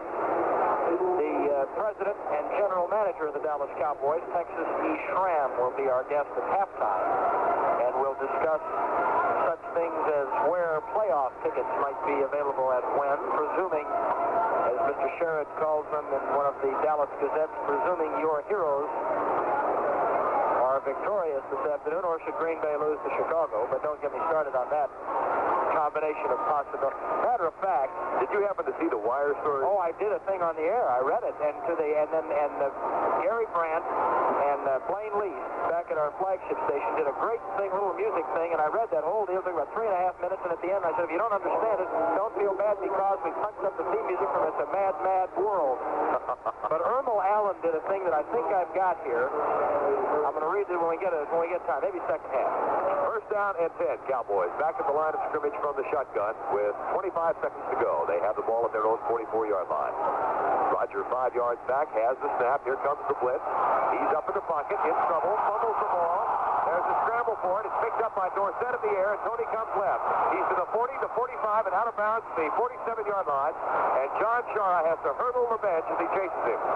Dorsett is a yard short of the first down with 12 seconds to go. The ball popped out of Staubach's hand, and Dorsett caught it in the air and came left and picked up 9 yards. Don't suppose y'all would buy it if we told you they've been working on that play all week, would you? Put that one in the playbook and run it again. Alert play by Tony Dorsett. And the Cowboys have the ball now at the 47-yard line with a second down and 1. Well, the Eagles secondary has done as good a job as anybody has against the Cowboys in 2 months. That's right. Because Rodgers got nowhere to go with it. He's still throwing the ball fairly well. Gene Shaw is leaning to his left, and we can tell you that Rodgers 8 out of 12 for 60 yards. 12 seconds to go in the half. Shotgun formation. Blitz is on again. Staubach drops the snap, goes back, now rolls right. He's in trouble, pulls back to his left, looks over for Tony Hill. He's got it at the 47-yard line. He goes to the middle of the field, killing clock, time on the clock, and it's all over. Now there's a flag down. The pass is complete for lost yardage. Looks like third grade recess out there. There is a flag down. If it is a defensive penalty, we'll have one more play. If it's an offensive penalty, which apparently it is, flipping against the Cowboys, it's declined, and that's the end of the half. It's halftime with our score. The Dallas Cowboys 14 and the Philadelphia Eagles 7. Dallas Cowboys football continues after this word. On the scoreboard at Atlanta, a 21-yard field goal by Mosley, and Washington leading Atlanta 10-7 in the second quarter. Halftime score, the New York Giants 10, the St. Louis Cardinals nothing. So the scoring in this ball game, a 1-yard run by Laidlaw to give Dallas a 7-0 lead in the first quarter. Then Staubach hit Dorsett on a 15-yard touchdown pass to make it 14-0 Dallas. And then Hogan scored from a yard out for Philadelphia. And that's how we stand at the end of the first half. The Dallas Cowboys 14, the Philadelphia Eagles 7. On Saturday, 2 games played in the National Football League. The Pittsburgh Steelers rolling over the Baltimore Colts by the score of 35-13. And the Detroit Lions surprising the Minnesota Vikings 45-14. So those 2 games played on Saturday, and that loss by Minnesota putting a crippling blow maybe into the playoff hopes for the Vikings, because Green Bay, which is in action right now at Chicago, Green Bay now leading Minnesota by a half a game in that Central Division. Minnesota, after that loss, 8 wins, 6 losses, and a tie. Green Bay, 8 wins, 5 losses, and 1 tie, with a chance to move up on the Minnesota Vikings. Okay, let's get back to Philadelphia. Halftime at Veterans Stadium in Philadelphia. Brad Sham back with you now. 14-7 Cowboy lead over the Eagles, and we're delighted to have as our guest at halftime today the president and general manager of the Cowboys, Tex Schramm, who is also the chairman of the Rules Committee. We were just discussing interpretation, perhaps, of the punt down there a little earlier. It looked like Thomas Henderson was trying to run under the ball, and the question that we had up here, Tex, was whether a contained player, release player on the punting team can catch the ball in the air before a player on the receiving team touches it. He can catch the ball in the air if the other team, if the receiver that is supposed to catch the punt, if he is clearly not making an attempt to catch it. If the receiver were attempting to make a catch or were in that area, then the official would rule that you're interfering with his right to catch the ball. But if he is making no attempt, then yes, you can catch it in the air. I promised Mr. Todd, the chief of your public relations department, that the first thing, or one of the first things we get you to talk about, seriously, there are a lot of people back home who are listening who want to know about playoff tickets. I know that, and the outcome of this game, depending on that, why don't you give them a little bit of information on that? Well, if we win this game today, then that assures that the first game of the playoffs on either December the 30th or 31st will be played in Texas Stadium. So that if we win, tickets will go on sale immediately following the game at Moody Coliseum on the SMU campus, and the sale will continue there until 7 o'clock tonight. Now, should things not go well in the second half, and should we lose the football game, the same thing could still happen if Chicago defeats Green Bay in a game this afternoon. In either of those cases, we would clinch the home side advantage in the first playoff game, and tickets would go on sale at Moody Coliseum immediately after that decision was made. Again, checking the scoreboard in the National Football League. Buffalo and New England, no score at the end of the first period. The Cleveland leading the New York Jets 17-10. That's in the second quarter. The Giants leading St. Louis at the half 10-0. Washington is leading Atlanta by the score of 10-7, and that game is in the second quarter. Green Bay is at Chicago, a very important game being played at Chicago. We'll keep you up to date on that game as we get the scores in. Later, Houston at New Orleans, Kansas City is at Denver, Oakland is at Miami, Tampa Bay at San Francisco, Seattle is at San Diego. On Monday night, Cincinnati is playing at Los Angeles. It's halftime at Veterans Stadium in Philadelphia with a score, Dallas 14, Philadelphia 7. At the 37, prevent defense comes in now. Randy Hughes and Mike Hickman come in, and Bob Brunig and Dede Lewis go out. The front four for the Cowboys: Ed Jones, Larry Cole, Randy White, and Harvey Martin. It's 2nd and 10. Osborne splits way off to the left. Carmichael and Charles Smith are split wide to the right side. Cowboys may be blitzing on second down. They are not. 4-man rush. Jaworski back. Has time down under pressure. Rolls out to his right. Pulls up at the 30. Lets it fly. Bounces once. Incomplete at the 45. Intended for Mike Hogan, the running back. And Cliff Harris had come up from the free safety spot and was putting pressure on Jaworski. By the the time he finally delivered the ball. It'll be third down and 10. Cliff had some comments on Ron Jaworski, the Philadelphia quarterback. Ron has really improved in the last 2 years. I didn't really think that he was he seemed to have more poise, and he's got an extremely accurate arm. We're going to try to pressure him a lot if we can. And that time Cliff Harris was putting the pressure on. It is now third down and 10 at the 37. 14-7 game, 13-14 to go, third quarter. Two wide receivers wide right. Ken Payne is wide to the left. No tight end in the ball game. Jaworski back to throw. Four-man rush for the Cowboys. They're going deep into double coverage. Way downfield, incomplete. At the 20-yard line of the Cowboys. It was intended for Ken Payne, and Aaron Kyle was stride for stride, and the crowd feels as if interference might have been called, but it was not. And that'll bring up fourth down for Philadelphia. Good coverage by Kyle, and Randy Hughes was going deep to help on the double zone. So Mike Michel is on the front, and Butch Johnson waits for it back at the Cowboys' 27-yard line as Dallas has held, and the Eagles are in a punting situation. Here comes the snap back, and Michel has time and kicks it, hangs it high, but fairly short. Johnson waits and grabs it at the 28. Goes to his right, in trouble, and out of bounds all the way back at the 20. That's negative yardage on the return. He lost about 8 yards on the return. So the Cowboys will get it for the first time in this half. 80 yards away, there's a timeout on the field with our score. The Cowboys 14, Philadelphia 7. Dallas Cowboy football continues after this word. The National Football League decided in 1961 that a season is a season when it comes to recognizing annual individual, team, or league records. It does not matter if the season includes 10 games, as in the 1940s, or the 16 games of 1978. So this year, the National Football League expanded to 16 games from 14, which had been played since 1961. So there are a number of milestones which have been reached at the 14-game juncture this season. Kansas City coach Marv Levy installed the run-oriented wing T offense in his first season, and the Chiefs have set a team record for the most rushing yards in the season, 2,634, and that broke the old mark of 2,407 yards set by the then Dallas Texans in 1962. Kansas City is also the first National Football League team to have 5 different players with at least 100 or more rushing yards per game in the same season. Tony Reed twice, Arnold Margotto, Mark Bailey, Ted McKnight, and MacArthur Lane. Back to play. Cowboys have the ball for the first time in the second half, and they get it with 12:54 remaining third quarter. Hanging on to a 14-7 lead. And they have had the opportunities with 3 turnovers. They converted 2 of the 3 for scores. Drew Pearson comes wide left. Tony Hill wide right. Dorsett and Laidlaw behind Roger Staubach. And a 3-4 Philadelphia defense.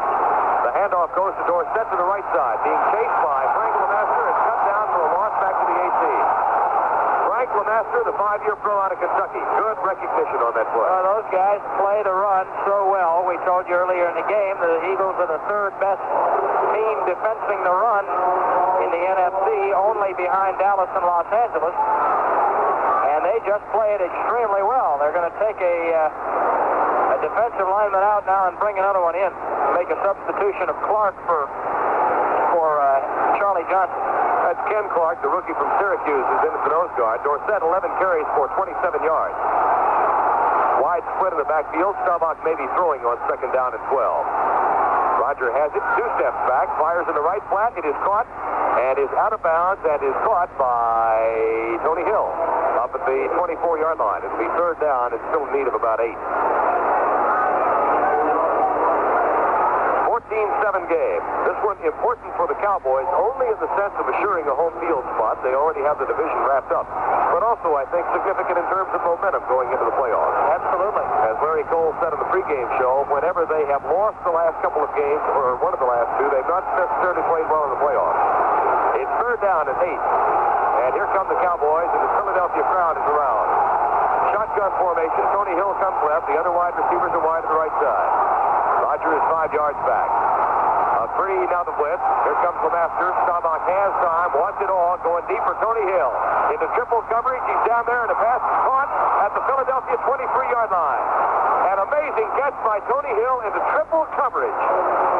And the Cowboys have a first down stand at the Eagles 24. I still don't know how he caught that. I don't either. He had Herman Edwards all over him, plus help from the free safety, help from Bobby Howard, who came over to double from the other corner. What a remarkable catch by Hill, and quite a fine throw by Staubach as well, who is the only offensive player, by the way, not wearing a sweatshirt out there today. He's got his bare arms exposed. He's the one guy I did not want to see me putting my long johns on in the locker room, because I know he'd snarl at me. First down 10. Jackie Smith is in, double tight end set for the Cowboys. At the 23, the handoff to Dorsett. He comes left, has a block to the 20, the 15, the 10. He'll score. He strolls in, standing up, and the Cowboys are on the boards again. They ran the little counter play with the initial look to the right side, and then the counter play coming around to the left.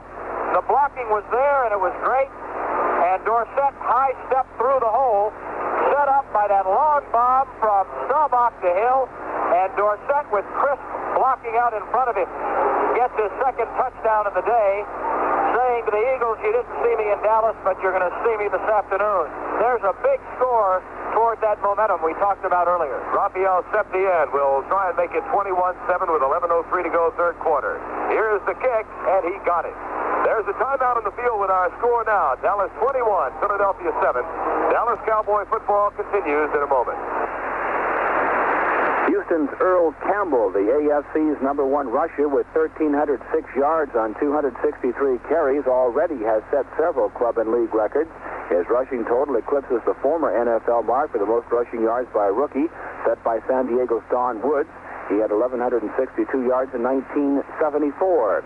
Campbell also erased Hoyle Granger's club record of 1,194 yards in 1967, as well as Charlie Toller's mark of 244 rushing attempts in 1962. And with Campbell paving the way, the Oilers have set team records with 2,234 rushing yards and first downs rushing. The previous best was 121 in 1975. Miami's Delvin Williams has rushed for 1,250 yards on 265 carries, and that yardage is more than Larry Zonka's old club mark of 1,117 in 1972, and the 265 attempts also breaks another club record. The Cowboys on back-to-back plays go 54 yards and 24 yards, and they're on the board early in the third quarter, 21-7. Dorsett scores standing up from 24 yards out. And that's Tony's sixth touchdown rushing this year. He's well under his mark of last year.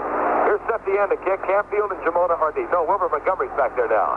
The kick is taken on one hop by Montgomery at the 1. Back to the 10, comes right to the 15, the 20. 25 goes left, met up high, and knocked down at the 29-yard line. What a great hit was just delivered against Aaron Kyle by, I think it was either Bruce Huther or Lois Blackwell. Just a crusher. Kyle's teammate just flattened him. They'll talk about that on the plane coming home.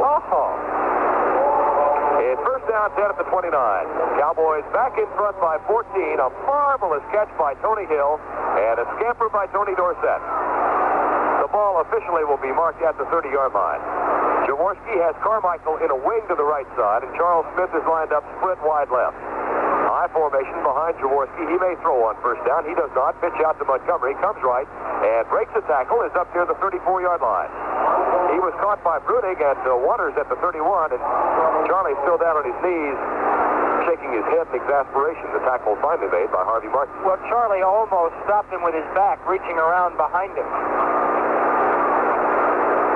Cowboys lost here on that Monday night game, but they have controlled the Eagles, and yet they have always had trouble here in Philadelphia. Yeah, and in days when the Eagles didn't have nearly as good a team as they have now. Is that wind kicking up into the booth? Oh, this is warm compared to Jackson. Well, this is very warm. This is lovely weather. Why are you bundling up? It's second down and 6. High formation. Jaworski hands it off to Montgomery on the deep play. He's into the secondary and on the run. He's to the 50-yard line and down. First down 10, Philadelphia. D.D. Lewis may have saved about a 70-yard scamper. Quick opener on the left side with blocks over there from Tom Lucan, Guy Morris, and Stan Walters. And a bundle. Well, Montgomery has passed his total from the last time the two teams met. He's now got 65 yards on 11 carries. He needed 131 in the last two games coming in here to have the best season an Eagle rusher's ever had. Got a little over half of it right now. First down 10 at the 50. Eagles not going to roll over, I'll promise you that. Two wide receivers wide left. Carmichael Carmichael and Charles Smith. Jaworski hands it off to Montgomery. Randy White buries him.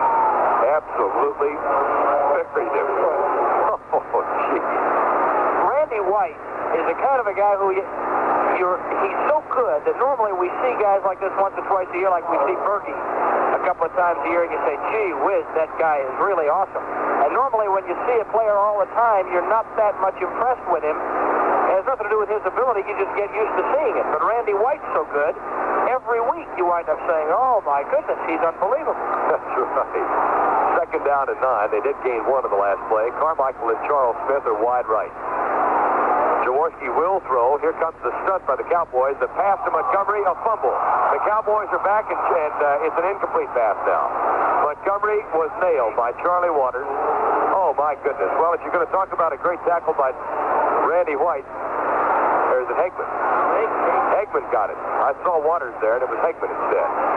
Charlie was trailing the play, but Hegman delivered what a shot that jarred it loose. And, of course, it was the Manster who was nosing around the ball, getting ready to pick it up and just gobble it down like another almond cookie. It'll be third down and 9 at the 49 of the Cowboys.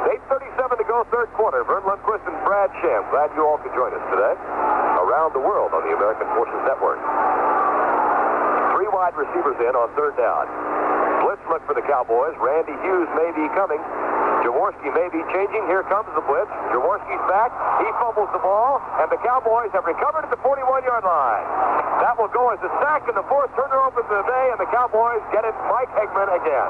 Hegman and Hughes were both coming on almost the max blitz. Not quite everybody in the world was coming. I think Ernie Stautner was still on the bench. But Hegman and Hughes were both blitzing, and Hegman was the guy who hit him and caused the fumble. There's a timeout on the field with our score. Dallas 21. The Eagles 7. Dallas Cowboy football continues after this word. Minnesota's 41-year-old defensive end, Jim Marshall, he'll be 41 on December 30th, but he's the National Football League's answer to Superman. He started every regular season and postseason game the Vikings have ever played. That number's 272. 2 weeks ago, he recovered a Green Bay fumble to give him 28 career recoveries, improving his NFL record. And the longevity secret, he says he just tries to stay in harmony with himself and his body. He says he believes there's a strength in the human will that most people never really explore. And he says he never looks at what he's going to do as some kind of a triumph over age. He says he just looks at every game, every down for what it demands of him. And he says the demands are not that difficult, whether you're 21, 31, or 41. He says, but to be able to play all the time and keep his body functioning when he's hurt or sick, he says you have to have peace. According to Vikings coach Bud Grant, he has a less detailed explanation. He says all we do is schedule games on Sunday afternoons. Cowboys are +4 in turnovers this afternoon. In the last 4.5 games, they are +10. And that, folks, is why the turnaround has been accomplished. They were -13 at one point when they were 6-4. They're, by being +4 on the afternoon, they're now up to a -3 for the season. And if they're not careful here, by the time they finish with the Jets next week, they'll be back to even. Or plus. In the games they lost 5 turnovers, 4 turnovers, 4 turnovers, and 5 turnovers. And you can see the effect that it has. 3 fumble recoveries and a pass interception. Dallas has the ball. First down 10 at the Eagle 42. Starbuck sends Drew Pearson in motion wide to the right side, out of the flip. Play action. Rogers back to throw. Now rolls right, flips it across the middle of Dorsett. Tony to the 35, the 30, goes right to the 25, the 20, first down 10. A quick 20-yard pickup for the Cowboys. Tony Dorsett from Roger Staubach. And the Dodgers having another awful afternoon. He's now 12 out of 16 for about 152. So that was a remarkable pass because Charlie Johnson was on him, had him by the left arm, and Roger turned around and said, excuse me, you can tackle me in a moment here, but I've just got to complete this pass. I'll be right back. And flipped it over the middle of Dorsett, and he was off and running. I wish you all could see Brad Sham right now. He's got that blue scarf up around his neck, and he's got the gloves on, and he's huddled up. All of us are standing, and he's got the pipe sitting there. I'm comfortable. Looks like a bearded sage. First down, Staubach will throw again. Blitz is on. He flips it out, and it's incomplete. A flag is thrown. Interference is called on Bobby Howard at the 4-yard line. And Roger was belted by the blitz of Drew Mahalik. It'll be first down and goal for the Cowboys as Howard was stumbling all over Billy Joe Dupree. And well, they're booing, but there wasn't any doubt. No, he bumped him. No question about it. He bumped him. Fortunately for the Cowboys, because of the pressure Mihalik put on the blitz, Roger underthrew the ball quite a bit. It'll be first down goal at the 9. Jackie Smith comes in along with Tom Rafferty. Tony Hill checks out. All right, here's where old Gramps Smith catches one. Can we please hope so? They had a ball for him that he wanted. He was one of some guy's autograph, and they were saving it for him at the practice field, and the label on it was S-M-I-F-F.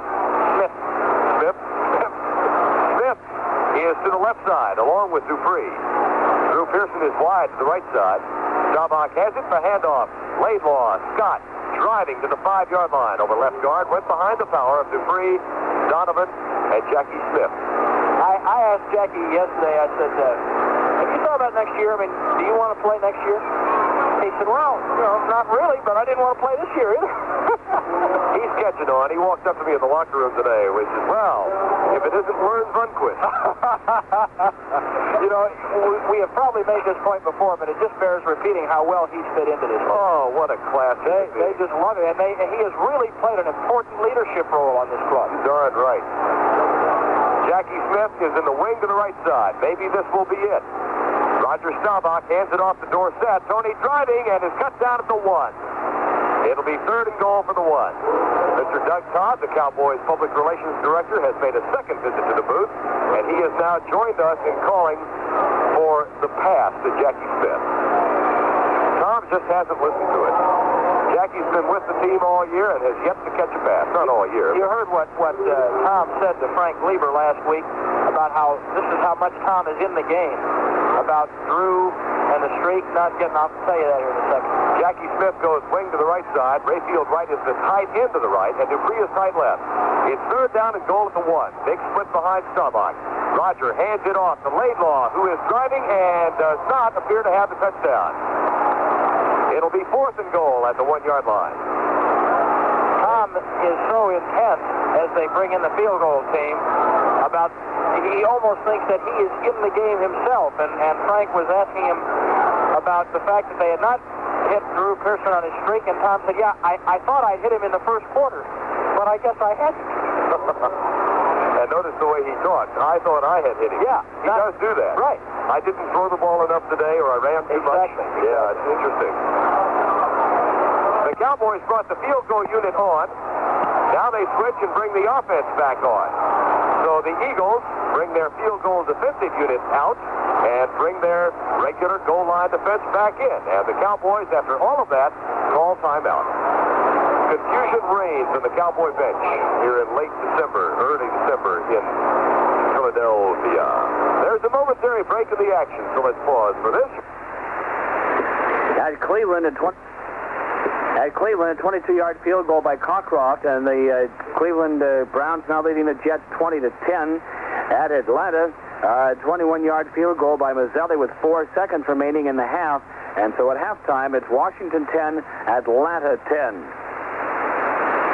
Other halftime scores: Buffalo 10, New England 7. The Giants 10, St. Louis nothing. And we have a third period score just in. Green Bay and Chicago are scoreless at the end of the first period. Getting underway in about an hour now. Houston is at New Orleans. Kansas City at Denver. Miami is at home against Oakland. Tampa Bay is at San Francisco. And Seattle is playing at San Diego.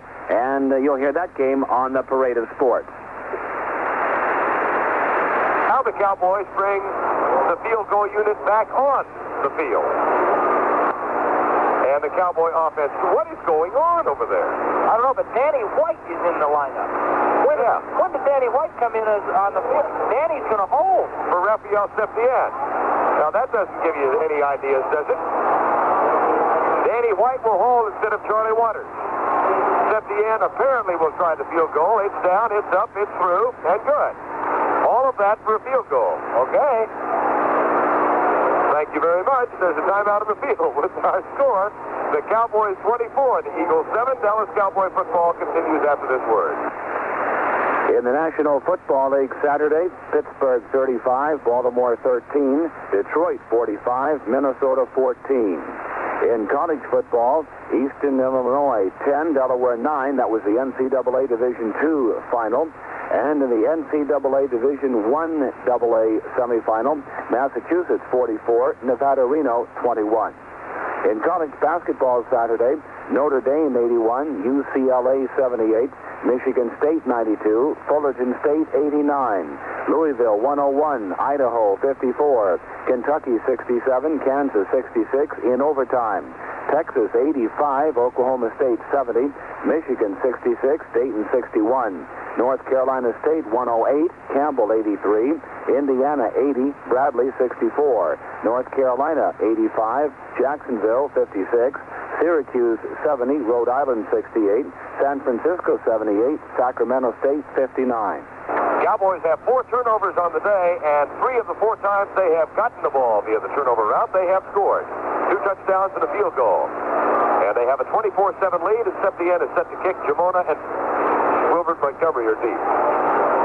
Paulie Nicholson had Benny Barnes deep to receive the kick for Philadelphia. There's a scoop. 31-31. It's Wilbert Montgomery at the goal line. Back to the 10, the 15, the 20. 25, takes a bump and is knocked down as David Stahl sitting shoulder high, and Larry Brinson was down low at the 26-yard line. Mark my words. All right. Dave Stalls will play someday in the Cowboy defensive line. Where do I mark them? Right here on the field. I think the times he's got a chance to play, he's looked aggressive, hard-hitting, and you must keep in mind that in Jethro Pugh and Larry Cole, the Cowboys have a couple of very veteran players. You bet. First and 10, here come the Eagles down by 17. 5:34 to go, third quarter. Jaworski for the day has been very conservative. He's thrown it only 10 times, 4 out of 10, but he's almost in a must-pass situation now. Carmichael right side, the handoff. Nope, it's Jaworski throwing the ball, and it's tipped and incomplete. Tipped in the line of scrimmage by Ed Too Tall Jones. Just reached the big left paw up there and batted the ball down. He didn't even have to leave his feet. He just turned around and stuck his hands up. Well, he's the only guy who's taller than Carmichael. They ought to put him out of there on a quarterback spot and let he and Carmichael go at each other. Either that, or we're right across the street from the Spectrum where the 76ers play basketball. For a halftime show, they should have bussed everybody in there and had a dunking contest between Too Tall and Carmichael. That's right. Carmichael comes to the right side against the 6-footer, Benny Barnes. And Charles Smith is wide left. It's second down and 10. Jaworski now 4 out of 11. Will throw. Maximum blitz is on. Harvey hits him. The ball is tossed up and incomplete. Oh, it's Henderson, not Harvey. And Jaworski's on his back, and Henderson helps him up. Blitzing Thomas Henderson just obliterated Jaworski, and it was a good play by Ron Jaworski simply to get rid of the football. He's now 4 out of 12 for 59 yards. Thomas is playing well today. Yes, he is playing well. It's third down and 10, and Ken Payne comes up. Richard Osborne comes out. The Eagles will go with the 3 wide receiver offense, which has not caused the Cowboys all that much trouble. The one Philadelphia drive in the first quarter, they went 73 yards, and Carmichael caught a key pass. He has caught 2 for 49 yards. I suppose if things don't go well for the Eagles, they could bring Pete Rose in here. He's getting paid enough. He should be able to help them, too. That's right. Third down and 10. 2 wide receivers left side. Here's Jaworski back to throw. Cowboys have the rush on. Harvey goes right by him. Now Randy White hits him as he throws the ball, and it's incomplete. Jaworski was simply trying to get rid of it that time, and he's 4 for 13. Harvey went right over Jaworski's head and missed the sack. Verne, do you get the feeling that the Cowboy defense, especially the front, is playing now the way they did at the end of last year and in the playoffs? Absolutely, I do, yes. We should have the same conversation here that we had on the bus today relative to the playoffs. Who will make it and who will go? Well, Mr. Brad Sham and I have a very strong feeling that Los Angeles is a darn good football team, and don't let them blow you to sleep right now. Here's a snap back to Mike Michel, but there are some on the tour who think that the Rams are overrated. We don't. Here's Johnson at the 41-yard line, gets back to the 42, and the Cowboys take over at that spot. Pretty good field position for the Cowboys. Not bad. So know, there are those who feel, some in the Cowboy front office and the press corps, and we're talking today, there are some folks who just frankly don't think the Rams are that good, and the Rams, they think, are going to lose to whoever they play first, and the Cowboys are never going to have to go to L.A. And Verne and I just don't agree. We're anticipating a trip to Los Angeles late in January, and absolutely no guarantees of any outcome of that game. Absolutely. I don't know what anybody's forgotten, but that team impressed me out there in October. I'll promise you that. Amen. They were every bit as good that day as New England was last Sunday. First down and 10. Cowboys have the ball. Drew Pearson starts in motion. Pitch out. Dorsett comes left. Big hole. And Tony is up there at the 48-yard line before he is stopped. Let's pause 15 seconds for station identification. This is the Dallas Cowboys Radio Network.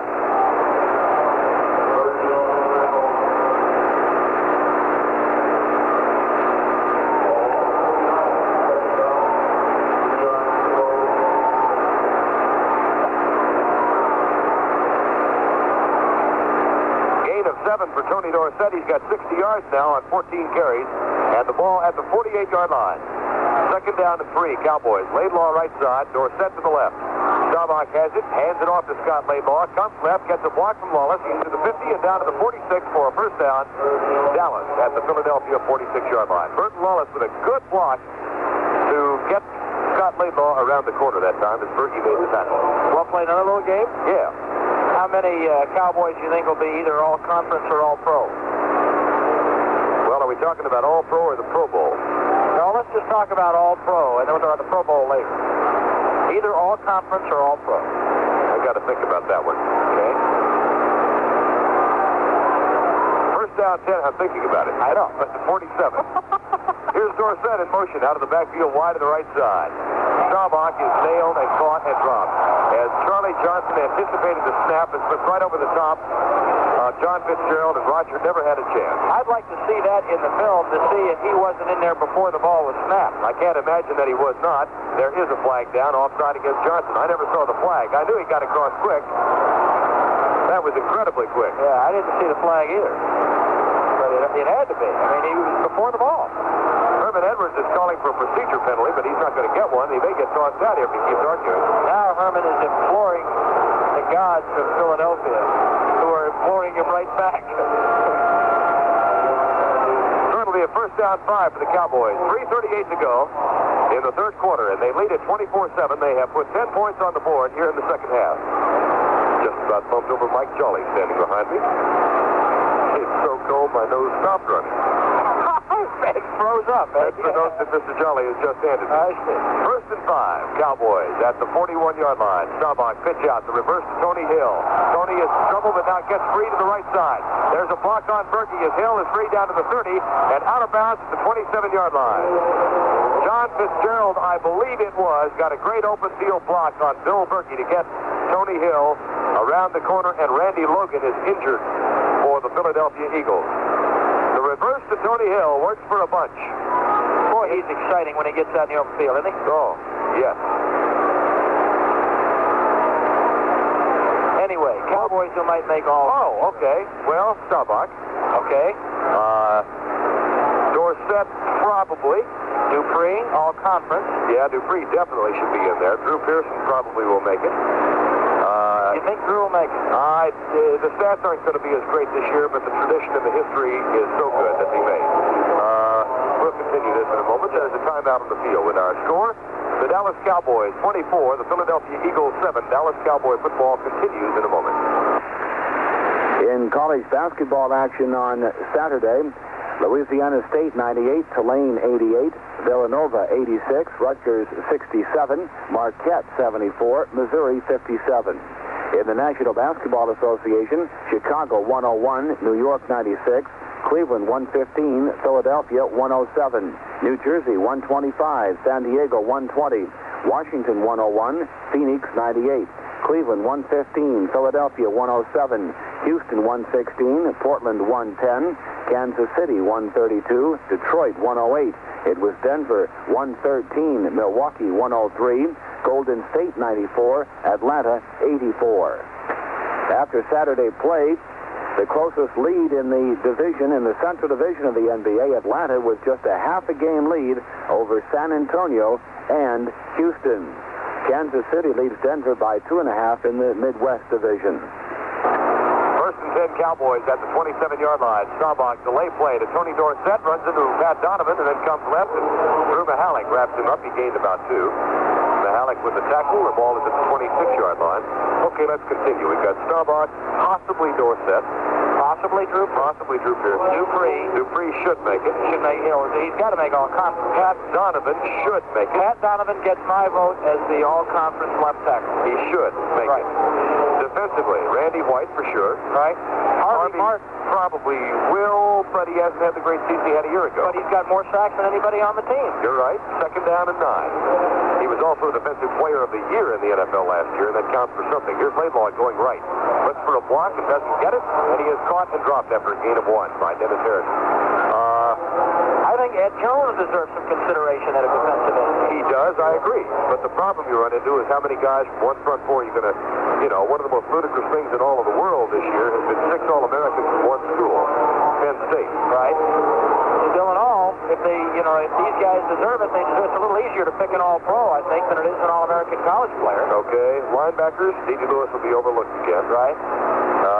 Charlie Waters and Cliff Harris, I think both will make it again. Right. I agree. There's the Lundquist, Sham, All-Pro Cowboy team. It's 3rd down. Cowboys will not go from the shotgun. Roger has 1 setback. He has the snap and dances back. Looks deep up in the pocket, goes in the right side. Dupree is all by himself, and the pass is overthrown at the 5. Roger had Billy Joe floating absolutely alone down the sideline and overthrew it. A little, but he could have caught it. And the Cowboy coaches will look at it in the films and call it a drop. Now, we just agreed on the All-Pro team. Are we going to disagree on whether or not he should have caught the pass? Could have. Oh, could have. The Cowboy coaches will say if he could have caught it, it's a drop. Had he been 7-7, yes, he could have caught it. One other note. Randy White. Okay. Randy White is my defensive player of the year. I got you.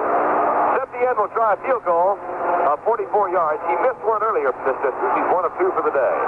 Here is the snap, and Raphael kicks it low, but it's got legs. It goes wide to the left side and is no good.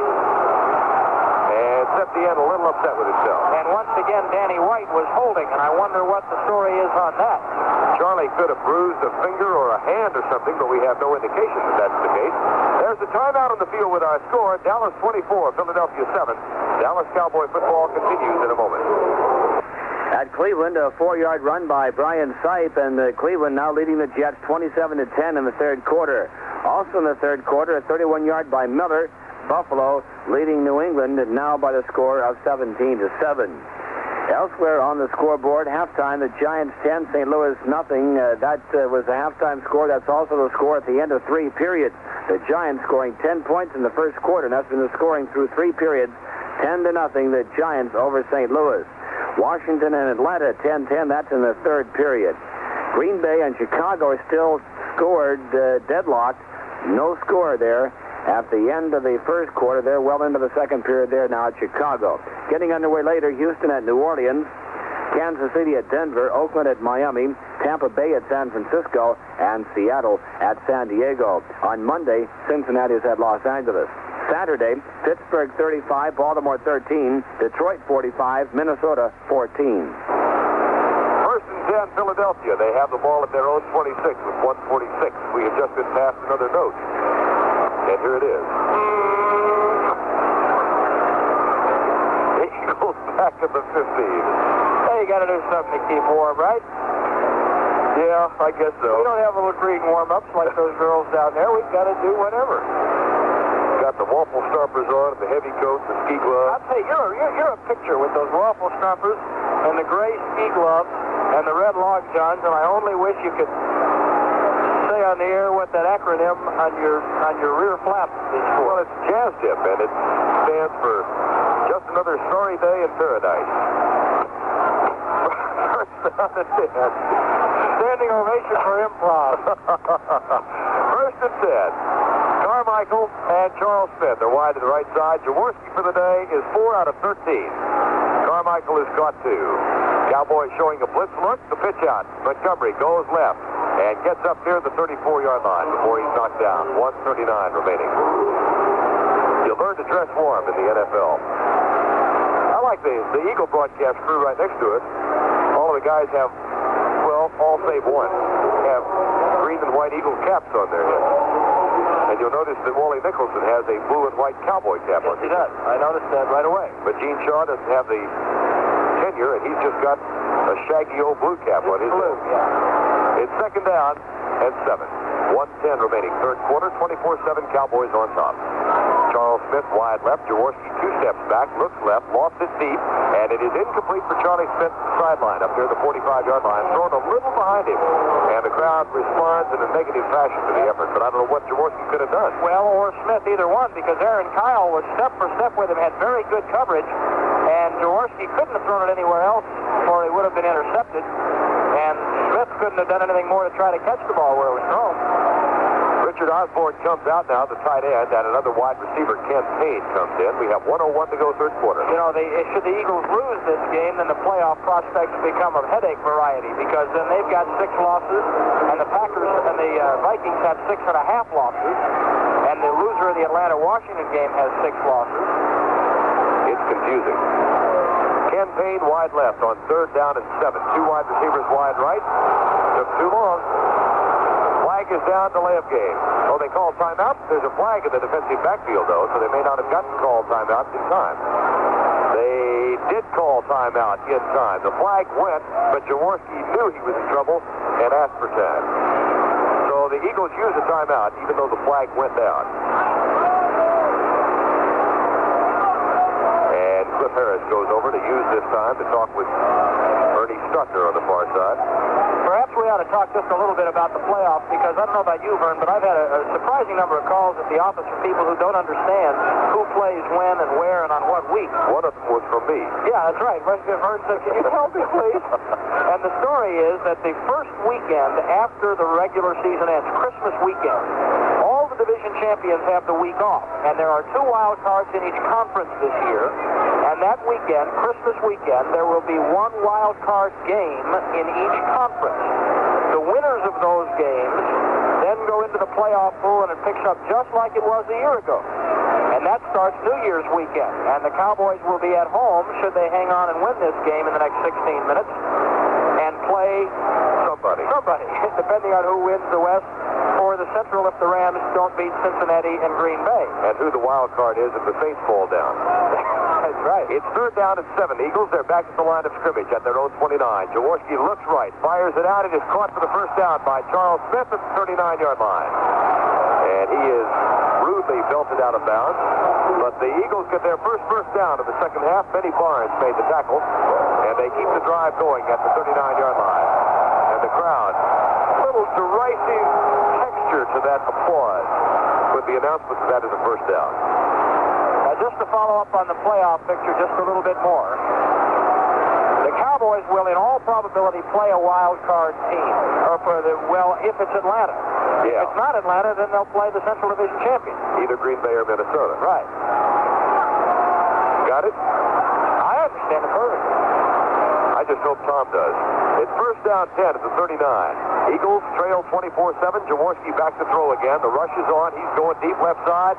It is tipped away by Aaron Kyle, who had a good shot at the interception.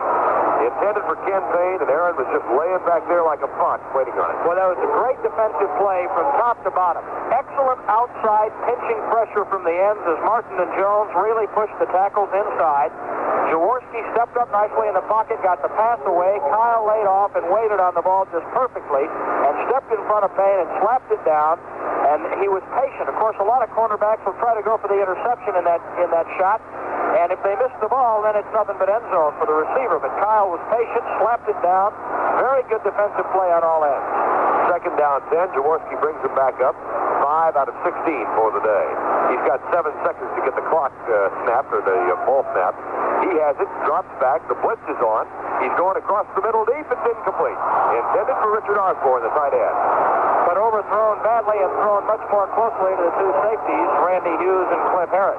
David Stalls is in there defensively and had pretty good penetration that time. I'm telling you, the young man is really improved in his play in the defensive line, and I think he's going to be a player as a down lineman. There was just a score flashed on the board that's terribly interesting in light of the playoff stuff we're just talking about, and that is that in the second period, the Bears lead Green Bay 7-0. And roll. Green Bay loses that game, then you take that Minnesota loss to Detroit yesterday and just erase it. That's like right. It never happened. Then Green Bay has to defeat Los Angeles, and Oakland has to defeat Minnesota for Green Bay to get in the playoffs. Right. It's 3rd and 10 at the 40-yard line. Jaworski is 5 out of 17. 4-man rush. He rolls out of the pocket to the left, pulls up, and goes deep, and it's intercepted. Picked off by Cliff Harris at the 45. Comes to the 50, the 45, the 40, and is cut down at the 37-yard line. Number 5 on turnovers for the Dallas Cowboys this afternoon. He got a real good lead block from Dave Stahl, who saw him running in the open field and crunched a man to let him run free. And for Cliff Harris, that is interception number 4 on the year, which makes him second on the team to Benny Barnes, who had his 5th earlier this afternoon. Cliff is having a great day.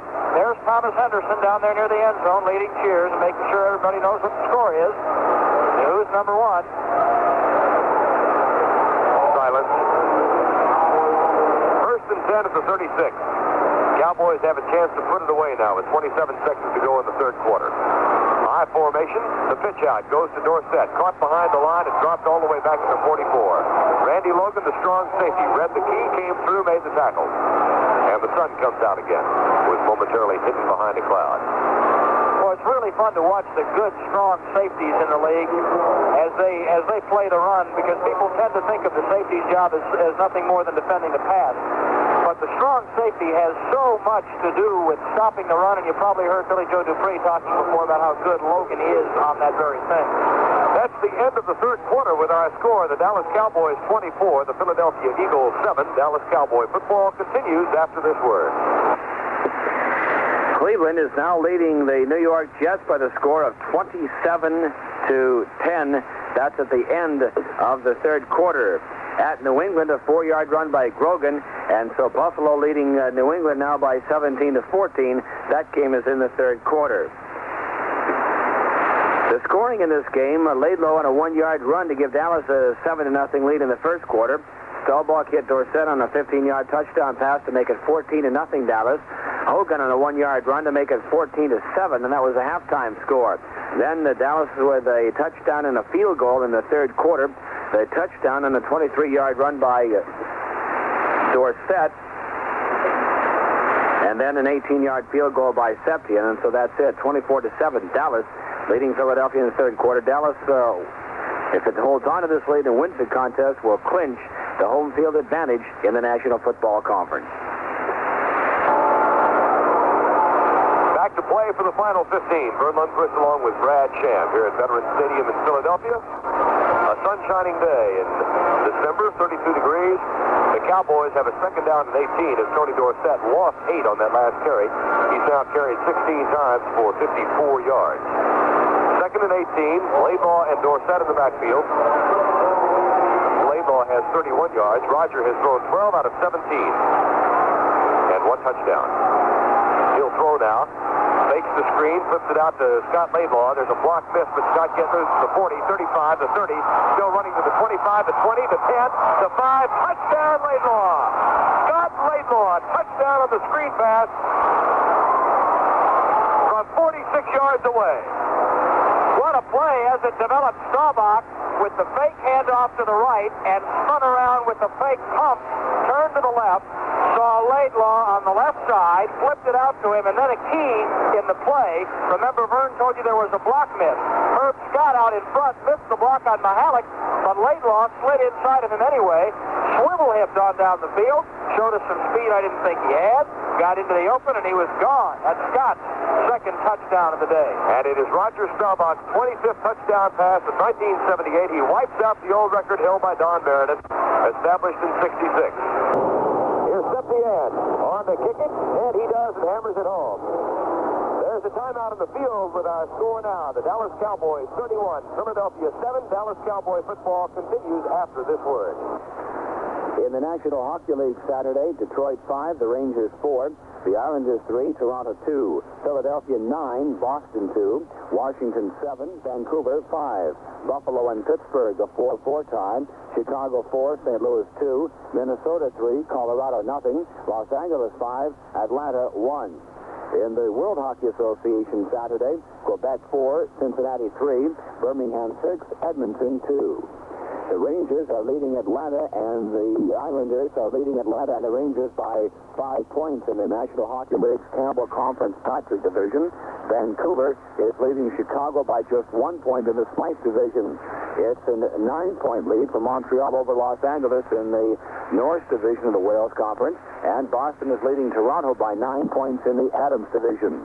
Quebec is a leader by 1 point over Cincinnati and New England in the World Hockey Association standings. The short kickoff is taken up at the 30-yard line and returned to the 35, and the Eagles will get a first down 10 at their own 35-yard line, and they're all but out of it now, 31-7.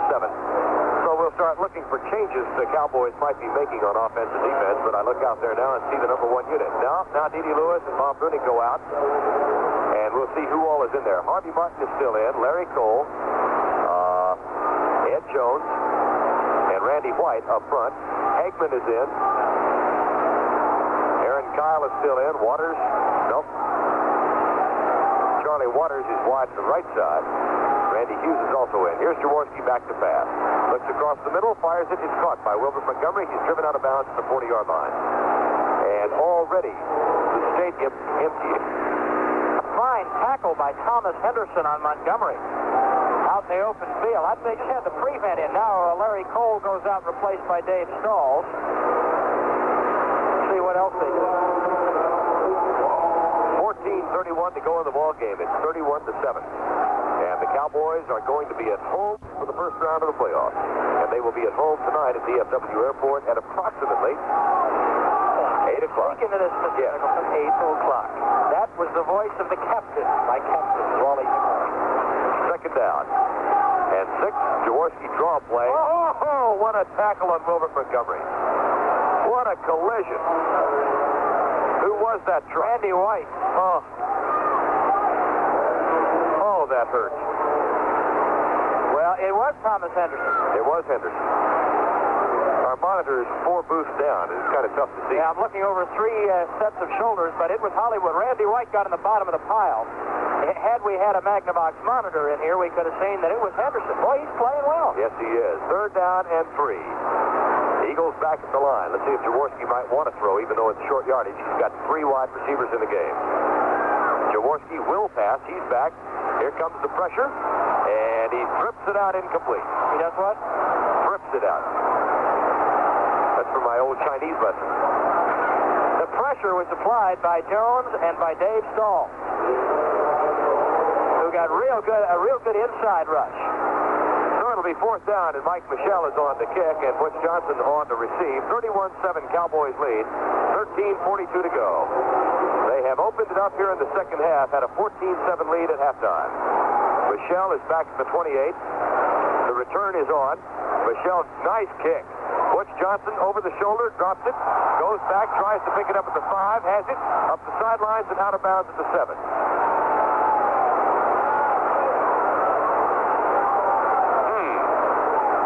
A physical error. There's a touchdown on the field with a high score. The Cowboys 31 and the Eagles 7. Dallas Cowboys football continues after this word. In the history of the NBA, only one team has finished a season making at least half of its field goal attempts. The Milwaukee Bucks in the 70-71 season, and led by Kareem Abdul-Jabbar, the Bucks hit for a .509 percentage. That's almost 51%, and that carried them into the league championship. So far this season, the Los Angeles Lakers, also led by center Kareem Abdul-Jabbar, have converted 1,134 of their 2,150 field goal attempts for an average of almost 53%. The Lakers are just one of 5 teams shooting at 50% or better from the field. The Houston Rockets are hitting at 50% even. The San Antonio Spurs are shooting just about 51%, and the Phoenix Suns are shooting just about 52%. Abdul-Jabbar leads the Lakers in field goal percentage with a 59% mark. Adrian Dantley joins him along the top 10 shooters in the league this year. Artis Gilmore of Chicago is the league leader. He's hitting on almost 64% of his Cowboys have the ball at their own 7-yard line with 13:30 to go in the game and a 31-7 lead, and Roger Staubach is still the quarterback. Why? I don't know. Tom Landry said he would be substituting today and giving some of the backup players a chance. Danny White is warming up, so maybe after this series. Laidlaw and Dorsett in the backfield on first down 10. The handoff, Tony comes right and is met high at the line of scrimmage and knocked backwards by Bill Berge. There they go again. Berge and Dorsett. Remember the argument they got into here right about that same spot on the field? Last year, remember what Tony said about it afterwards? Yes. How he described it? Yes, sir, Mr. Berge. Yeah. Carry that ball next time, rookie, is what Berge said. You bring it here. Yes, sir, Mr. Berge? Second down to 9, a gain of 1. 13 minutes to go. But Tony says that he and Berge in the offseason have become very good friends. I would, too, if I were Tony. Oh. It's second down 9. Laidlaw to the right side and Dorsett to the left. Dupree in motion wide left.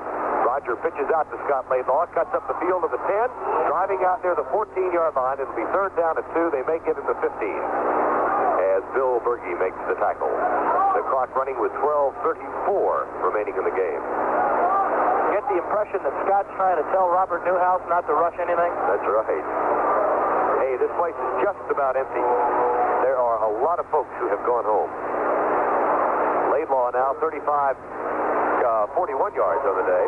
39 yards according to Gene. 41 according to the scoreboard. We believe Gene, right? Absolutely. It's third down and 2 Cowboys. Dorsett in motion wide right. Roger will throw. Rolls to his right. Flips it out. Incomplete. Tipped perhaps by Dennis Harrison. Nope, it wasn't. Roger just slaps his helmet and says, oh, my goodness. Why did I do that? Well, now Danny White can come in the game. Yeah, he's in to punt on fourth down and 2. Next week at the New York Jets. And then a week off. Look of chagrin passes the countenance of our captain, Wally Nicholson, who does not care for Shea Stadium. Hey, I tell you what, bring your waffle stompers and your long johns next week as well. Yeah, it's cold there. Here comes the rush on White. Danny sends a nice kick deep. Sharrock fair catch and has it at the 49-yard line of Philadelphia. So the Eagles get it back 51 yards away. 24-point lead by the Cowboys with 11:53 to go. We have not had the greatest score service here, and they don't have a large scoreboard, so we are pretty well limited to telling you what else is going on around the league by those few times when they do put other scores up on the board. And they have not done so in a while, so our last report on Washington-Atlanta was 10-10. Timeout has been called on the field with a 31-7 Cowboy lead. Montgomery 72 yards. Hogan has 18. Jaworski a long afternoon. 6 for 20 for 74. He's been sacked 4 times and has 2 interceptions. Now, it looks like the first string defense is still out there. There's Harvey Martin, Randy White, Ed Jones, Dede Lewis, Aaron Kyle, Harris, Waters, Barnes, Henderson. Pretty well covers him. Yeah, is that old Bubba there at left tackle? Yep. Bob Lilly was telling me this week, says, I guarantee you, says Bubba could play another 2 years at least if he wants to. And play well. I think he will. I do too. I rather think he will. He needs the exposure for that home building business he's got out there in Bedford. Gave him a shot on the pregame show to mention that. He's got a large development going into Colleyville. Does he? Yes. Lundquist family wouldn't happen to be moving anytime soon. Not in the market. No, we're going to stay where we are. Okay. First down and 10. 49-yard line. Jaworski has him in the eye on first down. Ron Jaworski, long count. Carmichael starts in motion wide to the right side. Motion to the offensive line, I believe, and I think, yep, it is. 5-yard penalty against the Eagles. Looks like Sizemore might have jumped a little bit, anticipating the rush at Ed Jones, and who wouldn't? They're having quite a battle this afternoon, Ed Jones and Jerry Sizemore, and Ed Jones just happened to have a few things to say about Jerry Sizemore. He took his time to say them, but when he did, this is what he had in mind. Jerry Sizemore is one of Philly's strong and very aggressive offensive linemen. Probably one of the reasons why Montgomery is one of the leading rushers in the league, and it'll take my best effort to have a good game against Jerry. In the 7 years I have known Gary Brandt, I have not seen him move that quickly. It's first down and 15. Thank you, Gary. He was just kind of lulled into lack of activity. Here's Jaworski back to throw, and Harvey's going to bury him back to the 31. That's the 5th quarterback sack. Harvey was not even touched by Stan Walters. Harvey loves those plays. Harvey looks up and says, oh, he dropping back. Let me just take these little pins and pin back my ears and just wait here, Stan. I'll see you in a down or two. Gone.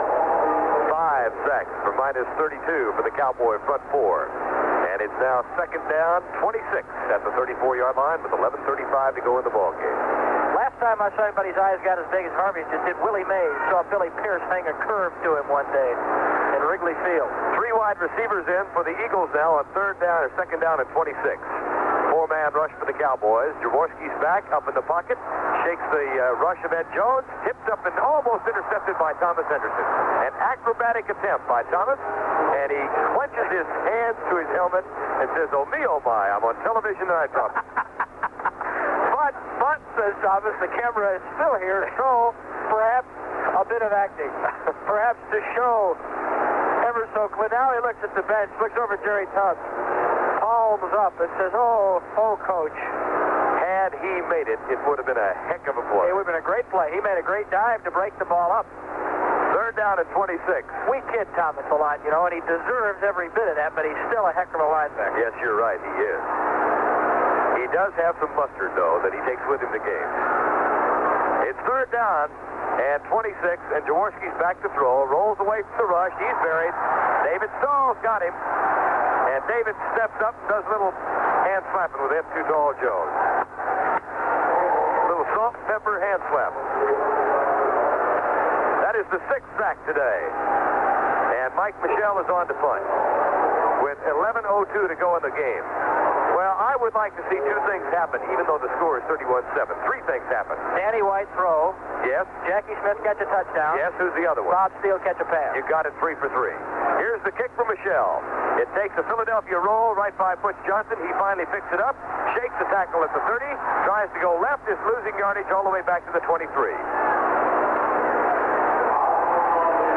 And here come the reserves. I think Jim Cooper is going to play a little center. Well, just one reserve. Cooper at center. Fitzgerald's the only guy who's going to get a rest right now. Nope, Danny White is in. Let's pause 15 seconds for station identification. This is the Dallas Cowboy Radio Network. The Dallas Cowboys are the offensive leaders in the National Football League. They lead in the entire National Football League in total offense.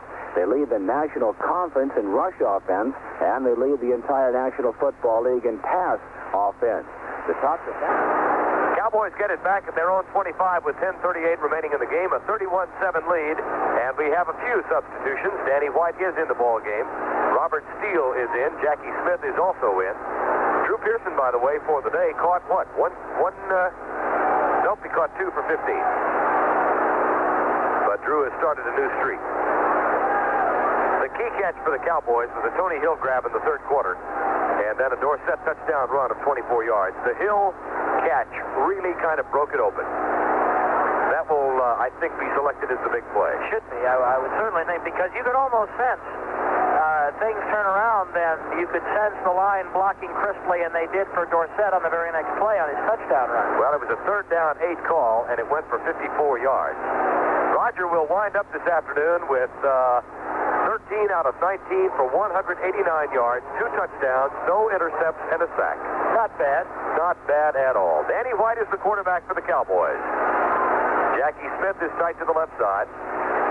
Laidlaw and Dorsett are still in there. Now Smith comes tight to the right side in a wing set. The handoff goes to Scott Laidlaw. He's in the left, breaks into the secondary, and picks up about 9 yards out near the 34-yard line. Scott running very well. Robert Newhouse should be able to get back in uniform next week. Had that fractured leg 3 weeks ago. This is the 3rd game he has missed, and Scott has played not just admirably, he's played extremely well. Almost a first down. It's officially a gain of 9 with 10:11 to go in the game. Hey, we're going to be the only ones here when the gun sounds. Second down and 1. Don't you know Danny would love to throw the ball a little bit? Yep. Jackie Smith in motion wide left. Jim Cooper snaps it back. The handoff to Laidlaw. Caught short. Don't think he got the first down. It'll be close at the 35-yard line. May have leaned forward and picked it up. Next week, we're at the Jets, then a week off, and the Cowboys will be at home against somebody in the playoffs. It'll be third down and 1. Just short of the 35-yard line. Burton Lawless brings the play in, and Andy Frederick comes in. There's something going on in the stands. Usually is. A score. 17-10, Atlanta over Washington in the third quarter. Thank you. All kinds of fingers pointing down there in the southwest corner, and I couldn't figure out what was going on. Thought you were going to score in the stands there. Yeah, oh dear. Yeah. Third down. Quarterback sneak. White has the first down and fumbles the ball, but the Cowboys recover. Billy Joe Dupree got on it. Cowboys first down at the 39-yard line. Well, do you think Tom will let him throw it a little bit? I kind of think he might with 9 minutes to go. I don't know. You know, Tom is... That could have implications of running up the score, though I don't believe it. You know, but some might construe it as such. 31-7, so I rather think they'll just keep it on the ground. Andy Frederick is in at right tackle now. Rayfield Wright is on the bench. Robert Steele spots the right side.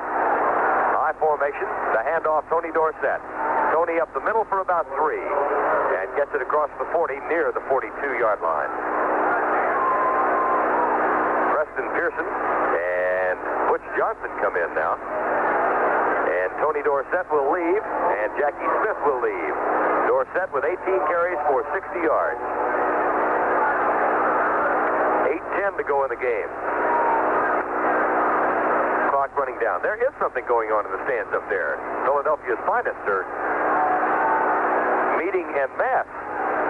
We got something going on. Here's Steele in motion and White back to throw. Looks across the middle. He is buried. Maybe Danny doesn't want to throw it now. Oh, Dennis Harrison just nailed him all the way back to the 33-yard line.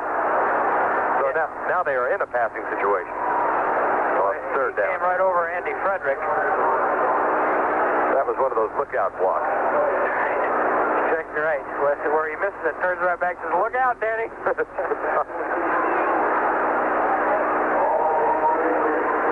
Third down at 15. 7:40 to go in the game. See if the Cowboys go for the shotgun. Preston Pearson has replaced Dorsett. He and Laybar are the backs. And there will be a shotgun formation now. Robert Steele wide to the right side and Butch Johnson wide left. 31-7 Cowboys on 3rd and 15. The blitz is on. White is back.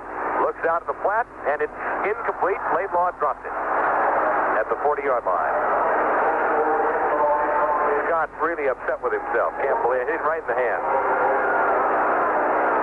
He would have been short of the first down at the point where the catch would have been made, but might have been able to work for it.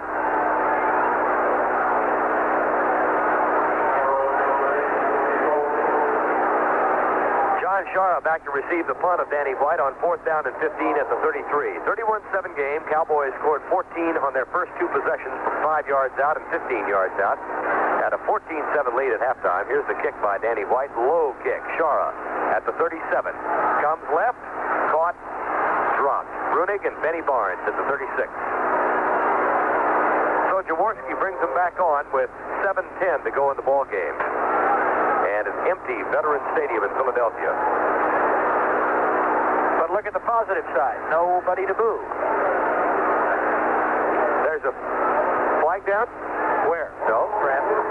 No, Gary just spotted a pretty cheerleader pointing down there. You'll notice... Just kidding, Marge. You'll notice that, you know, you and I... Now, he's pointing Oh, again. there is a flag. There Look is at a that. flag.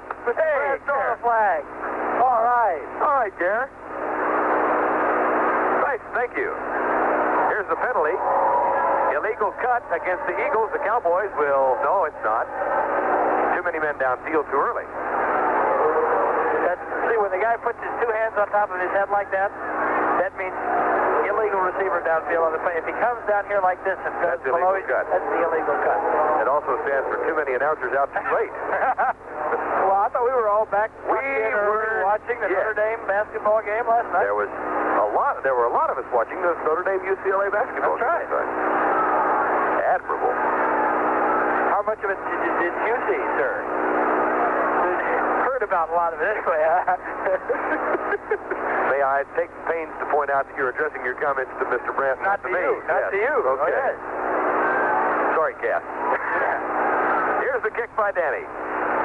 Hangs it up. Shara at the 40 this time. Fumbles the ball. There'll be a scramble for it. Shara goes back and gets it at the 35-yard line. Went right through his hand. Really alert play by Aaron Kyle, who made a dive. As soon as he saw the ball loose, he made a racing dive with Shara for the ball. But Shara had position on him and got to the ball, but Aaron was there to wrap him up.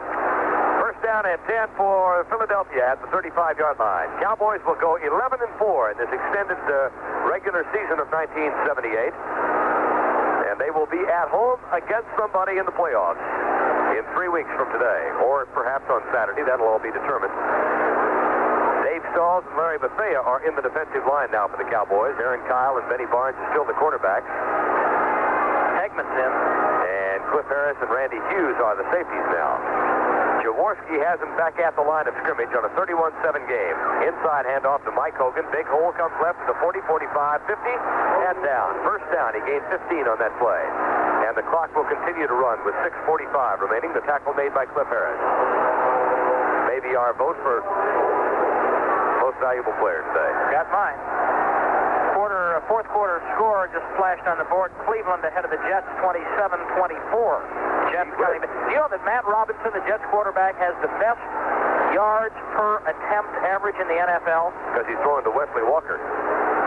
It's first down 10 Eagles at the 50-yard line. I formation behind Ron Jaworski. Jaworski hands it off to Wilbert Montgomery, coming left and getting about 3 yards. Randy White made the tackle, 4-year All-Pro from the University of Maryland. Look down here at our Dallas photographers who are jumping up and down, attempting to keep warm. I don't know why Tippett and Cummings would think that they need to jump up and down to keep warm. What are you suggesting, good sir? That body weight helps. It's second down and 6, 5:45 to go in the ball game. Play action. Jaworski wants it all. Goes deep right side. Has a man open. It's Carmichael at the 15. Carmichael at the 10. Tackled at the 4. He got loose down the right side. Long gain for the Eagles. Benny Barnes was trying to cover him. Didn't work that time. Benny had some comments on Harold Carmichael. He creates a problem for, I think, most secondary people because of his height and, his agility. When you're 6'9", you don't have too much of a problem, but you don't find too many 6'9" defensive backs. But we're going to have to contain him because he is one of their big threats.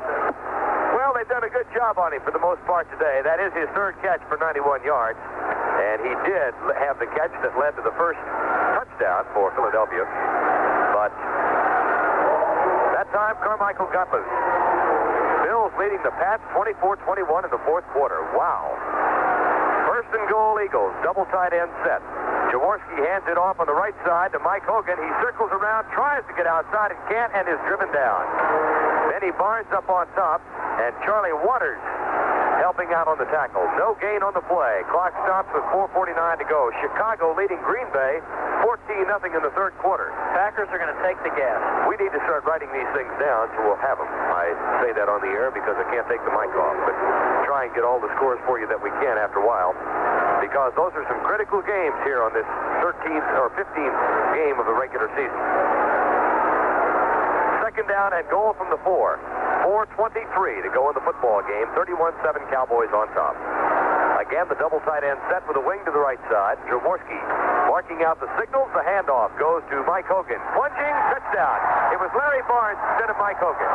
Barnes, left side, got in for the score, and it's 31-13. So the long pass play to Harold Carmichael sets up the touchdown.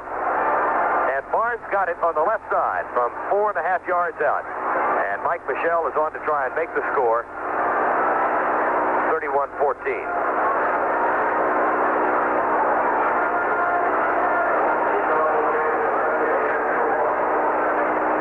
8 o'clock arrival back at DFW for the Cowboys. Mike Michel with the extra point. The kick is blocked in the line of scrimmage. Ed Too Tall Jones again. It's about 5 for the year that Ed has blocked. Field goals or extra points. And it remains 31-13 with 4:11 to go in the ball game. Tell you, we got old Gene Shaw just going crazy over there. Writing figures down right and left. Brad Sham has departed now and gone down to the Cowboy locker room show. On the road, it is not the across from the locker room show. It's the locker room show. And Brad will be talking with members of the Dallas Cowboy football team about this victory here in Philadelphia. Been one of the easier games Dallas has played here in recent years. Easily accomplished victory, that is. But it was a struggle for the first half. And Dallas broke it open with 10 points in the third quarter and 7 more in the fourth. 64-yard touchdown drive by Philadelphia in 5 plays. And they have narrowed the margin to 18 now, 31-13. But the clock will be running and counting down with 4:11 to go. Tony Hill is up close, ready for the onside attempt by Mike Michel. Cowboys have Butch Johnson back at the 10-yard line, but they have 10 men up within 15 yards of the line of scrimmage.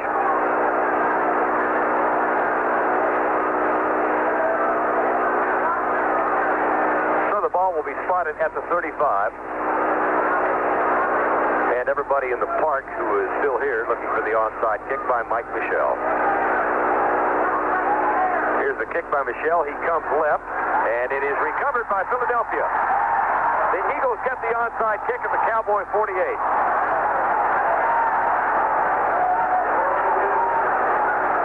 Well, this could get really interesting.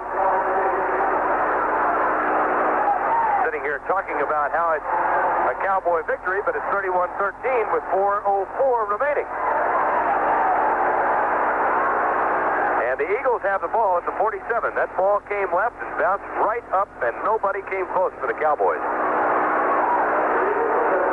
Jaworski leads him back out. He's 7 for 22 for 116 now. Cowboys have Harvey Martin back in there. David Stalls is still in. Ed Jones and Randy White up front. Henderson, Brunick, and D.D. Lewis. High formation with first down 10 at the 47. Jaworski play action, quick screen out right side, caught by Charles Smith, comes left to the 50, starts to the 45, a flag is down as he is tackled at the 43-yard line. There's a flag on the far side of the field. We may get a clipping call. Dave Stalls made that tackle that time. Personal foul, clipping against Philadelphia. 31-13 Cowboy lead with 3:53 remaining. Holiday trip to New York City next week. If the Jets should lose today to Cleveland, they will not have a chance at the playoffs, and that'll take some of the onus off that ball game. They will not have much incentive other than respectability for that game. So in that case, the Cowboys kind of hoping for a Cleveland victory simply to take any kind of incentive away from the Jets next week. Philadelphia losing today, of course, would just about be out of playoff hopes. And Atlanta leading Washington 17-10. Our last report on that ball game. Another critical game coming up later this afternoon, Miami and Oakland. Denver is at home against Kansas City. Seattle has a tough road game today at San Diego. Some of the other division races. And Chicago leading Green Bay. It's first down and 25 now. Motion from Ken Payne, wide to the right side. Jaworski hands it off to Wilbert Montgomery. He is up across the 40 to the 42-yard line.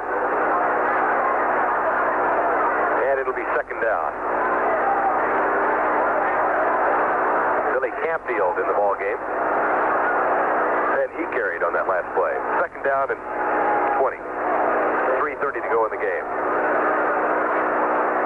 Campfield and Hogan are the running backs. Ron Jaworski, 7 out of 22 for 116. He will not throw. Hands it off to Campfield. He gets to the 46. And they may give him the 47. That'll set up a third down and 15. Ed Jones made the tackle. And the clock unraveling with 3:12 to go. Final score, the Giants over St. Louis, 17-0.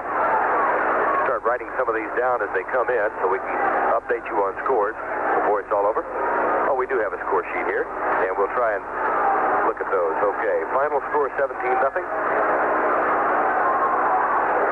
It's 3rd and 15, Eagles. Jaworski back to throw. Stunt in the defensive line. He goes right side. It's tipped by Charlie Waters and incomplete. Charlie almost had a shot at the interception. It'll be 4th down, and the Eagles will be forced to punt. So the onside kick will lead to not. They may go for it. What the heck? With 2:43 to go. 4th down and 15. As a matter of fact, they are going to go for it. Jaworski now 7 out of 23. As Gene Shaw suddenly realizes, whoops. Got his mind on co-pilot. It's 4th and 15, and Philadelphia will go for it from their own 47-yard line with 2:43 to go in the game. Prevent defense in for the Cowboys. Jaworski is back. Here comes the four-man rush. Jaworski goes right side, has a man open. It is caught, first down at the 31-yard line of the Cowboys. Ken Payne with the recovery.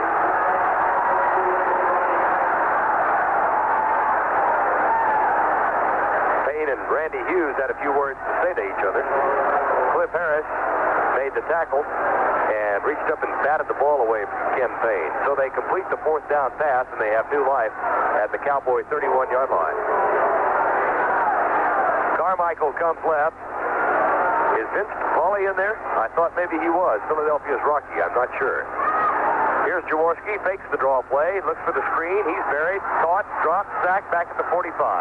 That's the 7th quarterback sack by the Cowboy defense today. That is a season high for Dallas. They have caught him 7 times. There's a timeout on the field with our score.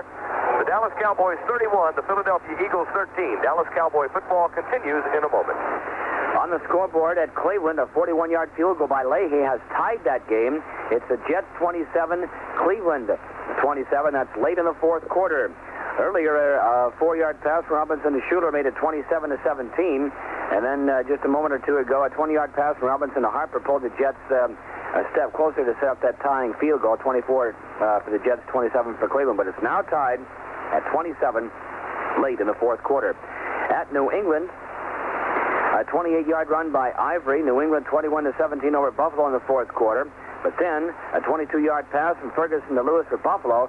And now Buffalo is leading New England 24-21 late in the fourth quarter. A 12-yard run by Dave Kotar, and the Giants leading St. Louis 17-0 in the fourth quarter, and that is a final score. The Giants 17, St. Louis nothing.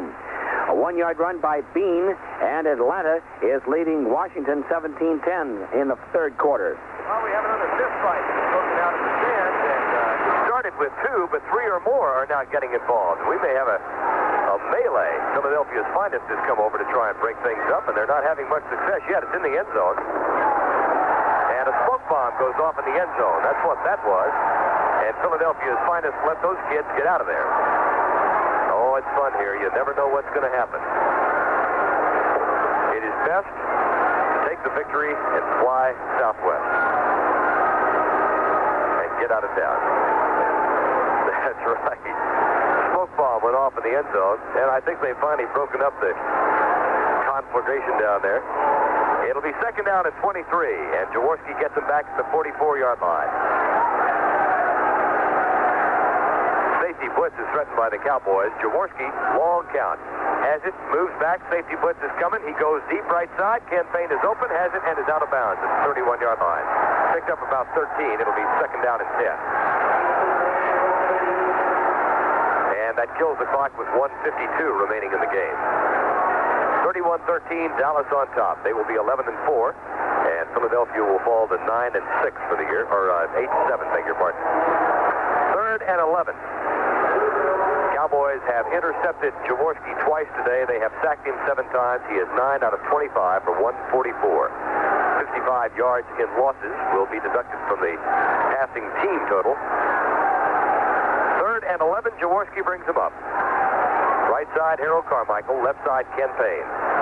Or Charlie Smith. Jaworski back. The stunt is on. He fires it out left side. Dropped by Billy Campfield out of the backfield. He was being followed by Thomas Henderson. And that will bring up a 4th down and 11. Cowboy charter due back in at DFW. Branham Terminal number 3 at 8 o'clock tonight. We will be fighting about 140-mile-an-hour headwinds on the way back, which will make the trip a little longer than usual, but much more palatable for everybody when the victory has been accomplished on the road. Fourth quarter score, the Jets have come from behind to lead the Cleveland Browns 34-27 now. Very important game for the Jets. And New England was trailing the Bills the last time we checked. It's 4th down. Boy, you think Miami isn't hoping for a New England loss. Motion in the line, but he got back. Here's Jaworski back to throw. Out of one tackle. Now David Stahl falls him down and has him back at the 44-yard line. The Cowboys take over. That's Stahl's 2nd sack of the day. It's the 8th for the Cowboy front 4.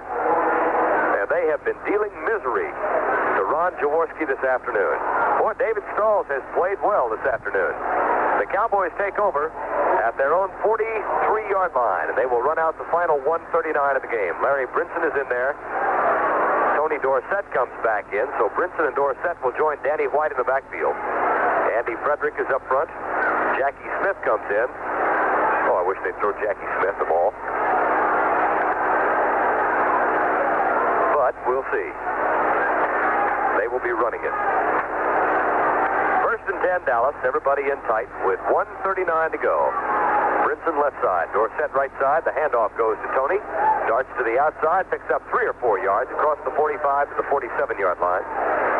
It'll be second down, and the clock will continue to unravel. And we'll see if the Eagles call timeout and try and make that gesture, which is really kind of meaningless. Glad to have all of you with us today and hope you enjoyed it. And, of course, a special welcome once again to those of you in the military services around the world listening on the American Forces Network. It is always fun for all of us to have you as a part of our listening audience, and what a pleasure we derive out of hearing from you from distant parts around the globe.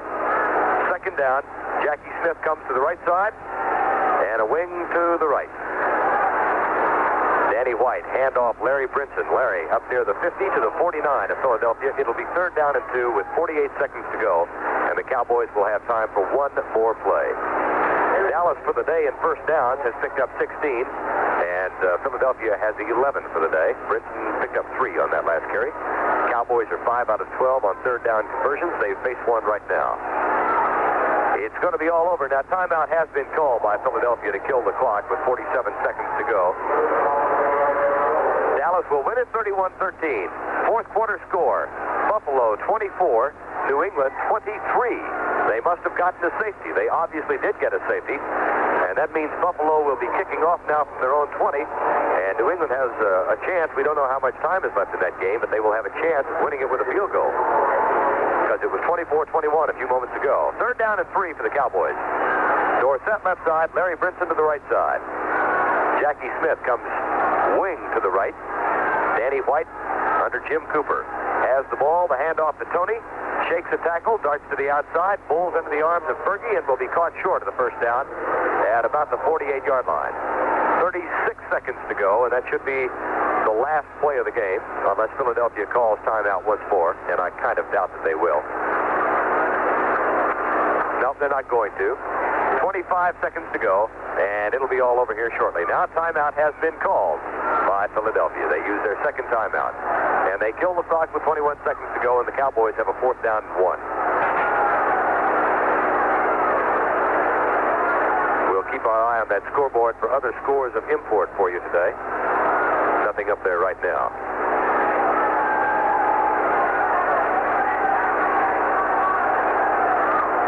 21 seconds to go, 3:59 in the afternoon here in Philadelphia.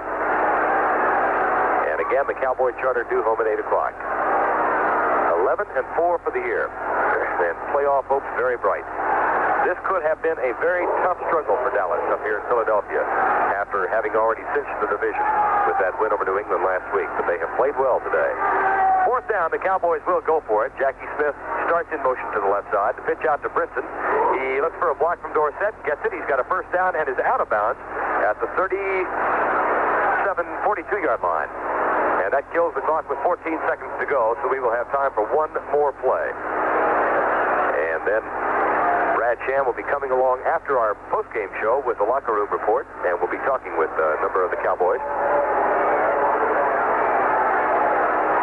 Roger went out 13 out of 19 for 190, no interceptions and 1 sack. And the Cowboy defense has gotten to Jaworski for a season-high total of 8 times. First down 10 with the final play to unravel right here. 3 men in the backfield for the Cowboys. Danny White gets it, falls down. And it's all over. The clock will count off now with 5 seconds remaining. Vince Papale, one of my favorite players for the Philadelphia Eagles, goes out to shake hands with some of the competition.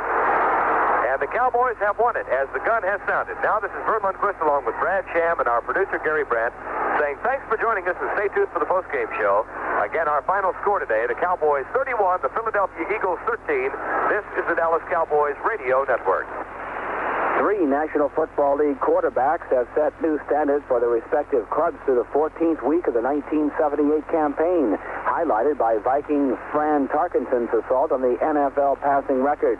Roger Staubach of the Cowboys and Archie Manning of the Saints are the other record setters. Tarkenton became the first National Football League player to complete over 300 passes in a season. He did that last Sunday when he hit on 30 of 56 for 289 yards and 4 touchdowns, and leading Minnesota to a come-from-behind 28-27 victory over Philadelphia. Tarkenton shattered Sonny Jurgensen's previous record of 288 completions set in 1967, and with 500 attempts, he's close to eclipsing Sonny's mark of 508 attempts, also in 1967, and in fact, Tarkenton did break that record in a losing effort on Saturday against the Detroit Lions. The accomplishments were gained in the 14-game period, which has been the length of the regular season since '61.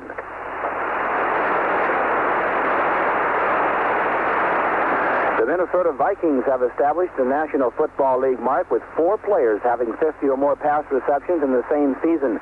Running back Ricky Young has a club record 78 for 638 yards, followed by wide receiver Amon Rashad, 58 for 625 yards, running back Chuck Foreman, 55 for 350 yards, and wide receiver Sammy White, 50 receptions for 680 yards. 7 teams have had 3 players catch 50 or more passes. Dallas's 10-year veteran quarterback Roger Staubach broke a club record during his team's 17-10 victory over New England last week. Staubach hit on 15-27 for 243 yards and 2 touchdowns to bring the season totals to 218 completions and 394 attempts. That's 3,000 yards. All of those are new marks. Staubach now owns all the Dallas passing records except Don Meredith's mark of 24 touchdown passes in 1966. Roger has 23.